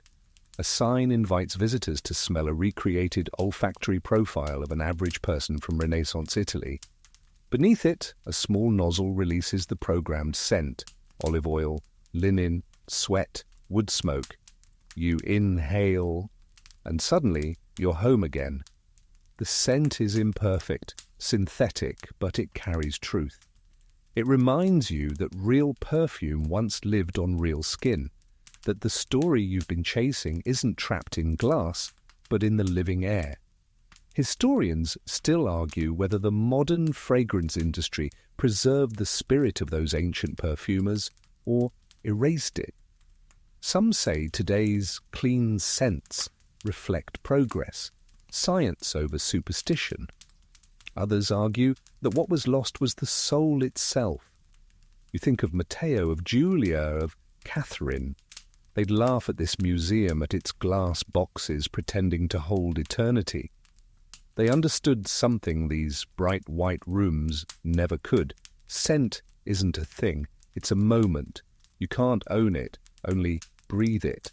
And breathing means letting it go. A woman in a lab coat approaches. "Would you like to try our newest formula?" "What's it called?" you ask. She smiles. "It has no name yet. It's supposed to smell like memory." You hesitate. "Memory of what?" "That's for you to decide." She sprays it on a strip and hands it to you. You close your eyes. The scent opens slow. Smoke, lemon, rose, something metallic beneath. Your heart stops for a beat. You've smelled it before. She notices your reaction. "Too strong?" You shake your head. "No, just familiar." "Strange," she says. "We synthesized it last month. No natural references. Entirely new molecule." You hand the strip back. "It isn't new?" She laughs politely, assuming you're being poetic. But you know better. Somewhere, somehow, Aqua Tofana has found its way here, distilled into a molecule, repackaged, reborn. Julia's ghost has slipped past the centuries and into the lab coat age. You smile despite yourself. "Will it be sold?" you ask. She shrugs. "If it tests well." You thank her and leave, the city's wind catching at your coat. Milan smells like exhaust and ambition, but beneath it, faintly, that same whisper of rose and metal follows you out. You walk toward the train station, and for a strange, gentle moment, it feels like all of them are walking with you, the perfumers, the poisoners, the lovers and liars. Every breath you take carries a trace of their persistence. Perfume, you think, has finally won. It outlived them all. And maybe that's how immortality actually works, not in marble, not in scripture, but in molecules that refuse to stop being beautiful. You step onto the train, the doors close, the air shifts, and in the stillness that follows, you realize the world smells different again. It smells awake. The train hums through the Lombard plains, slicing dawn into soft amber ribbons. You sit by the window, head resting against the glass, watching fields of mist unfurl past your reflection. The air in the carriage smells of coffee, paper, machine oil, and faint perfume, the modern scent of movement. For a moment, you close your eyes and imagine all the other travelers who've sat where you are, merchants with sacks of spice, perfumers with boxes of glass vials, poets carrying the ghosts of women who smelled like violets, every one of them breathing, exhaling, leaving behind invisible traces. You realize something quietly unsettling. You've been following perfume through centuries, but maybe perfume has been following you. The woman across the aisle looks up from her newspaper. She's middle-aged, elegantly plain, with a small bottle of cologne in her hand. She sprays a touch on her wrist. Violet, lemon, cedar. The scent drifts across to you. "Sorry," she says, embarrassed. "It helps me stay awake." "It's lovely," you reply. "What is it?" She thinks for a moment. "Something my grandmother wore. They discontinued it decades ago. I found this bottle at a flea market in Bologna. Strange, isn't it? It still smells exactly the same." You smile. "Some things refuse to age." She nods. "I think scent remembers us better than people do." Her words settle in you like a seed. The conductor passes, the train rattles over a bridge, and the landscape opens. Rows of vineyards and sleeping villages. The woman closes her eyes, resting her hand against the window, the perfume from her wrist faintly blurring in the morning air. You wonder how many stories have lived inside that single fragrance. A grandmother, a childhood, a forgotten brand name, now a whisper between two strangers on a train. Historians still argue whether olfaction truly triggers memory more powerfully than sight or sound. But you know the truth. Smell doesn't just recall the past, it revives it, unrolls it, makes it present again. You've felt it too many times to doubt. The scent of her cologne begins to mingle with the cabin's air, coffee, paper, the metallic tang of speed. You lean back, close your eyes, and let it carry you. For a moment, you're not in the present. You're drifting between centuries. Florence, Venice, Versailles, they return as if stored inside this fragrance. You see Matteo's hands, Julia's vial, Catherine's gloves, the nun's garden, the field of crushed grapes, all of it alive, breathing. The sound of the train becomes the rhythm of a heartbeat. When you open your eyes, the woman is watching you, smiling slightly. You looked like you were dreaming. "I think I was," you say softly. "Of history." "Does it still smell good?" she asks.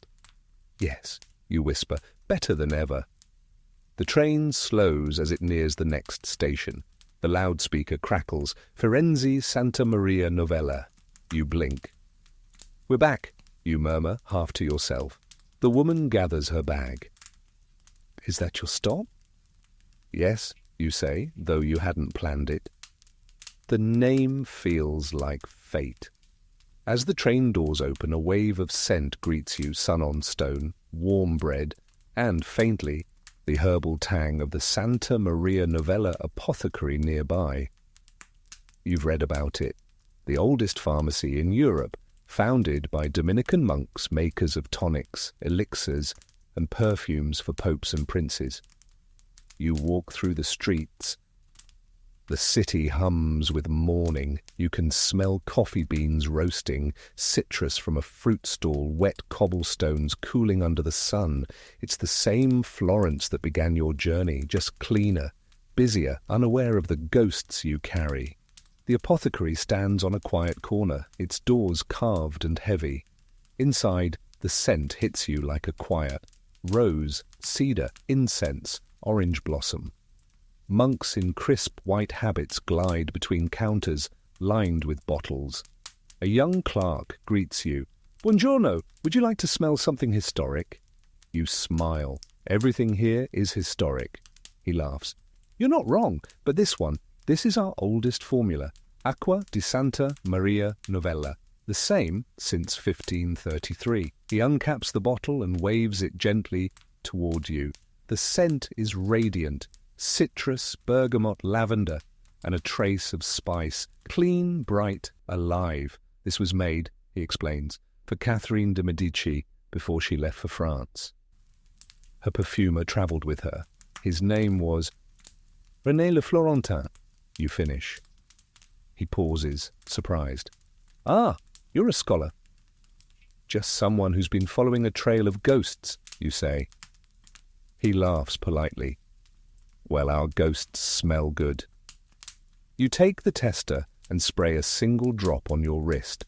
The scent blooms instantly, light and sharp, like sunlight through linen. It's nothing like the poisons or the roses or the musk you've carried. It's cleaner, simpler, innocent almost. But beneath it, faintly, you catch something else. Something darker, quieter, the trace of another perfume, anima perhaps, blending itself into history, surviving by hiding. You smile. She left her mark everywhere. Catherine? The clerk asks. All of them, you say. Historians still argue whether this shop truly preserved the Renaissance recipes intact or merely reimagined them for modern noses, but standing here, surrounded by bottles and saints and the endless hum of distilled beauty, you understand that truth doesn't matter, continuity does. Perfume was never meant to last unchanged. It was meant to evolve, to remember, to forgive, to adapt, like people, like stories. You thank the clerk, buy a small vial, and step back into the street. The bells of Florence ring again, echoing through narrow stone alleys. The air feels warm, fragrant, alive. You walk toward the Arno, the sound of the river mixing with the perfume on your wrist. And for the first time you realize you've come full circle, not chasing history anymore, but walking beside it. You stop on the bridge, close your eyes and inhale deeply. It smells of everything, of life that refuses to fade. Evening drapes itself over Florence like silk dipped in amber. The sky turns to honey, the streets to bronze, and the bells ring in a slow, lazy rhythm that seems to say, "Stay a little longer." You lean on the railing of the Ponte Santa Trinita, the Arno flowing beneath you like liquid memory. The air is full of scents layered one over another. Bread baking somewhere far off, jasmine from a balcony, the ghost of incense from a nearby chapel, and that eternal undercurrent of stone dust warmed by sun. For the first time in this long, perfumed pilgrimage, you stop searching. You simply breathe. The little vial from the apothecary rests in your pocket. You could open it, smell the oldest surviving formula in Europe, but somehow you don't need to. The air itself feels complete. The entire city has become its own fragrance. Smoke and sanctity, art and fatigue, centuries condensed into one inhalation. You walk aimlessly through the golden hour streets. Children chase pigeons through the Piazza della Repubblica. Lovers share gelato beneath awnings painted with angels. A busker plays the cello near the Uffizi, the low notes drifting like smoke into the evening air. And it strikes you, Florence, birthplace of the poisoners and perfumers, has finally forgiven itself. You wander toward the old quarter, where the stones narrow and twist. The smell changes again, more intimate, human, laundry, garlic, the faint bitterness of espresso. An old woman leans out her window, shaking a rug. The dust she releases glows in the dying light, turning into gold specks before falling back into shadow. She sees you looking. "Bellissimo, no?" she says. "Even the dust is beautiful here." You smile. "Especially the dust." She nods, disappears inside, and the sound of her radio spills into the alley. An old love song, thin and perfect. You follow it until you find yourself outside a tiny perfumer's stall, wedged between a bakery and a bookshop. The sign above the door reads Bottega dell'Aria, the shop of air. Inside, the shelves are crowded with bottles, some labelled, some not, each shimmering faintly under a single warm bulb. A young man behind the counter looks up, startled but smiling. "Scusi, we're almost closing," he says. "I only need a moment," you reply. "I've been looking for this place." He laughs. "People always say that." The shop smells like everything and nothing, sweet and bitter, alive and still. He gestures toward a collection of unlabeled bottles. Those are our experiments, scents that don't behave, and we let them find themselves. You pick one up at random. It's filled with pale liquid the color of candlelight. "What's this one?" He shrugs. "We call it Tempo di Spirito, time of the spirit. It changes on every person's skin. Some say it smells of love, others of grief. One man said it smelled like a library burning. We don't advertise it. You uncork it. The scent rises slow and layered. Citrus first, then resin, then something deeper. Smoke, wine, and the faintest trace of violet.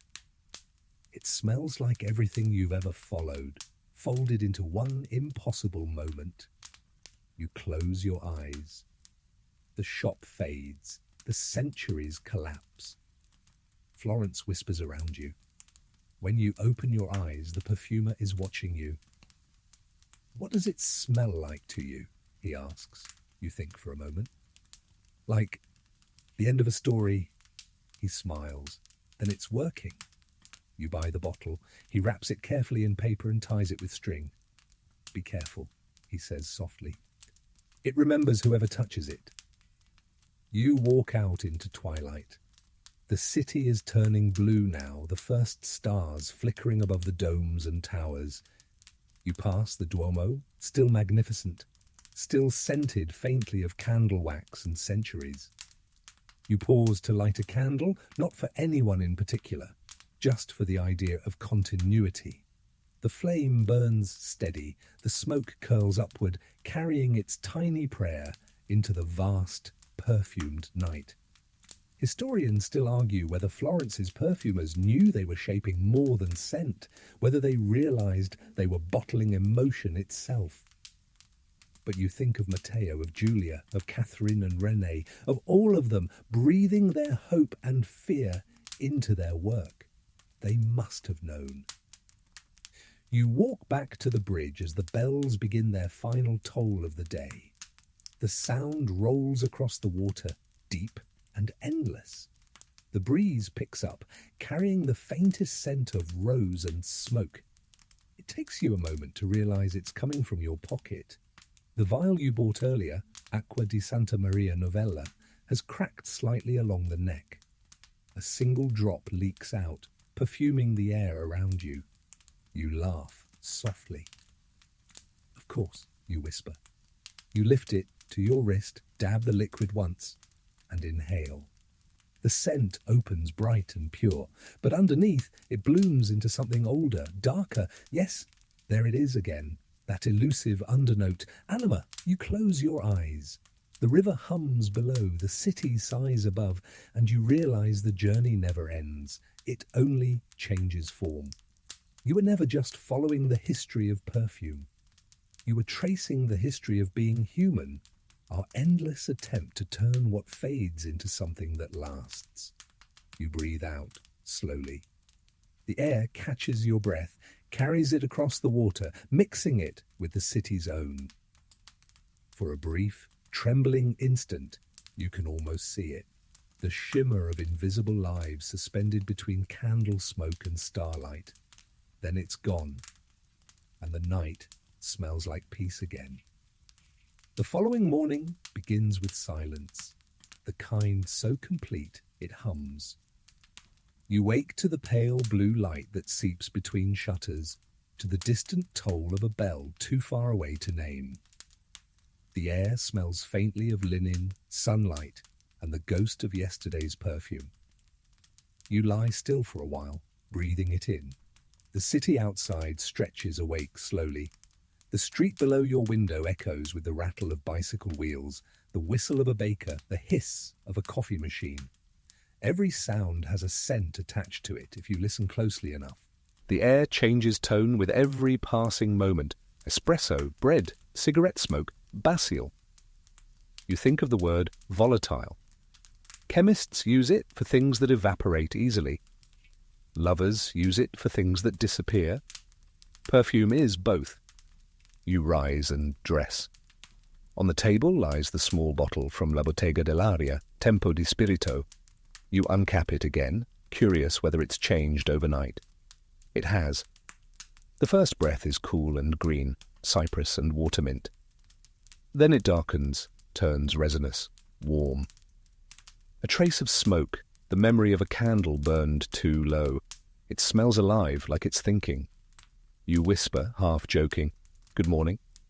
The scent shifts, brightening. You laugh. Maybe you've finally lost your mind, or maybe the perfume has simply learned you. You tuck the bottle into your coat and head outside. Florence in morning light feels like a painting that's been waiting for centuries to be noticed again. The Arno glows silver, bridges pale and graceful as ribs. You follow the streets without plan, letting your nose, not your mind, lead you. You pass a market. The scent of ripe figs cuts through the air like laughter.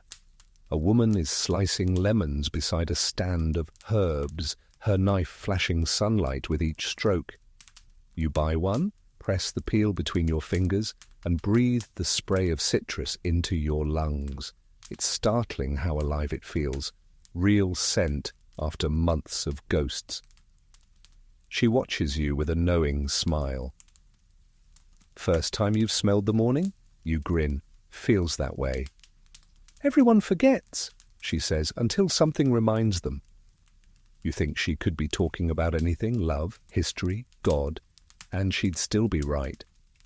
As you walk, the bottle in your pocket warms against your leg. You swear you can smell it through the glass now, mingling with the street's symphony. Fruit, bread, leather, exhaust, rain on the stone. Tempo di spirito doesn't fight these scents. It weaves through them, invisible, connective, turning the city into one vast perfume.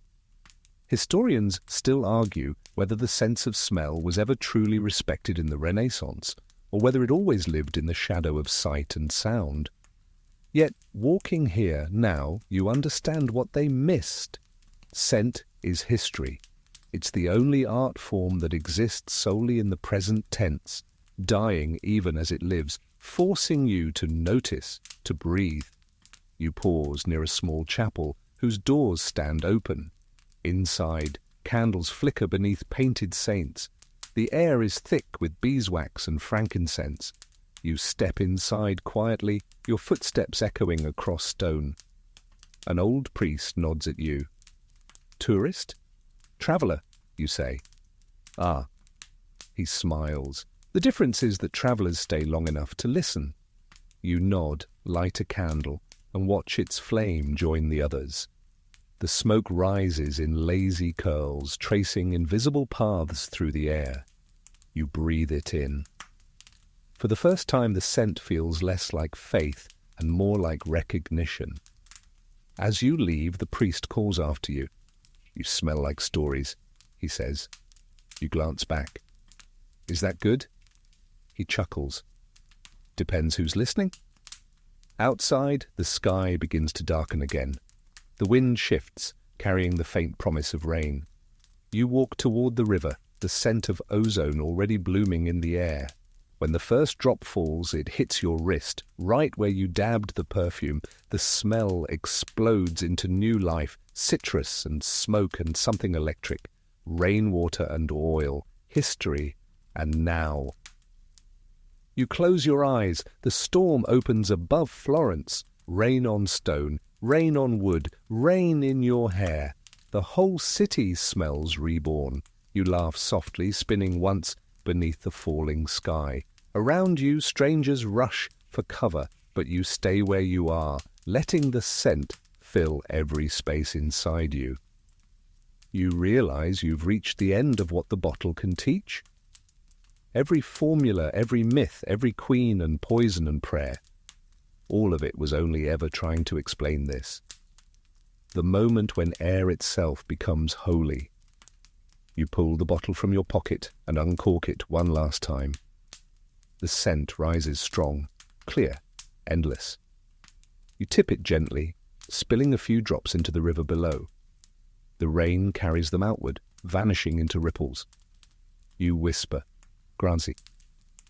Not to the perfume, not to history, but to the act of breathing itself, because now you understand the true art of perfume isn't preservation, it's release.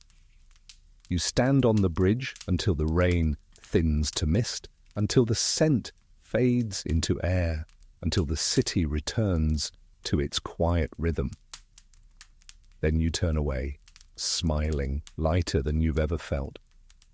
You no longer smell like ghosts, You smell like rain. The rain has stopped. The streets glisten like mirrors, carrying the reflection of a city both ancient and awake. You walk without hurry through the sleeping heart of Florence, past shuttered bakeries and marble statues that gleam as though freshly polished by time itself. Each footstep leaves a soft echo, and each echo feels like a heartbeat returning home. You turn a corner and find yourself before a small perfumery you've never seen before. There's no sign, only an open door and the faintest ribbon of scent drifting into the street, warm, woody, a little like myrrh and sunlight on linen. You step inside. The shop is empty, except for an elderly woman behind the counter. Her hair is silver, pinned neatly, and her eyes hold the kind of calm that comes from knowing things no one else does. She smiles. "I was wondering when you'd arrive." You blink. "Do I know you?" She shakes her head. "Not yet. But you've been walking toward this place for a very long time." The air in the shop is unlike any you've breathed before. It's layered, alive. You can smell every story you've lived. Matteo's violets, Julia's mercy, Catherine's roses, the nun's white garden, the vineyard's crushed fruit, the rain. It's all here, folded together. She gestures to a table where a single bottle sits.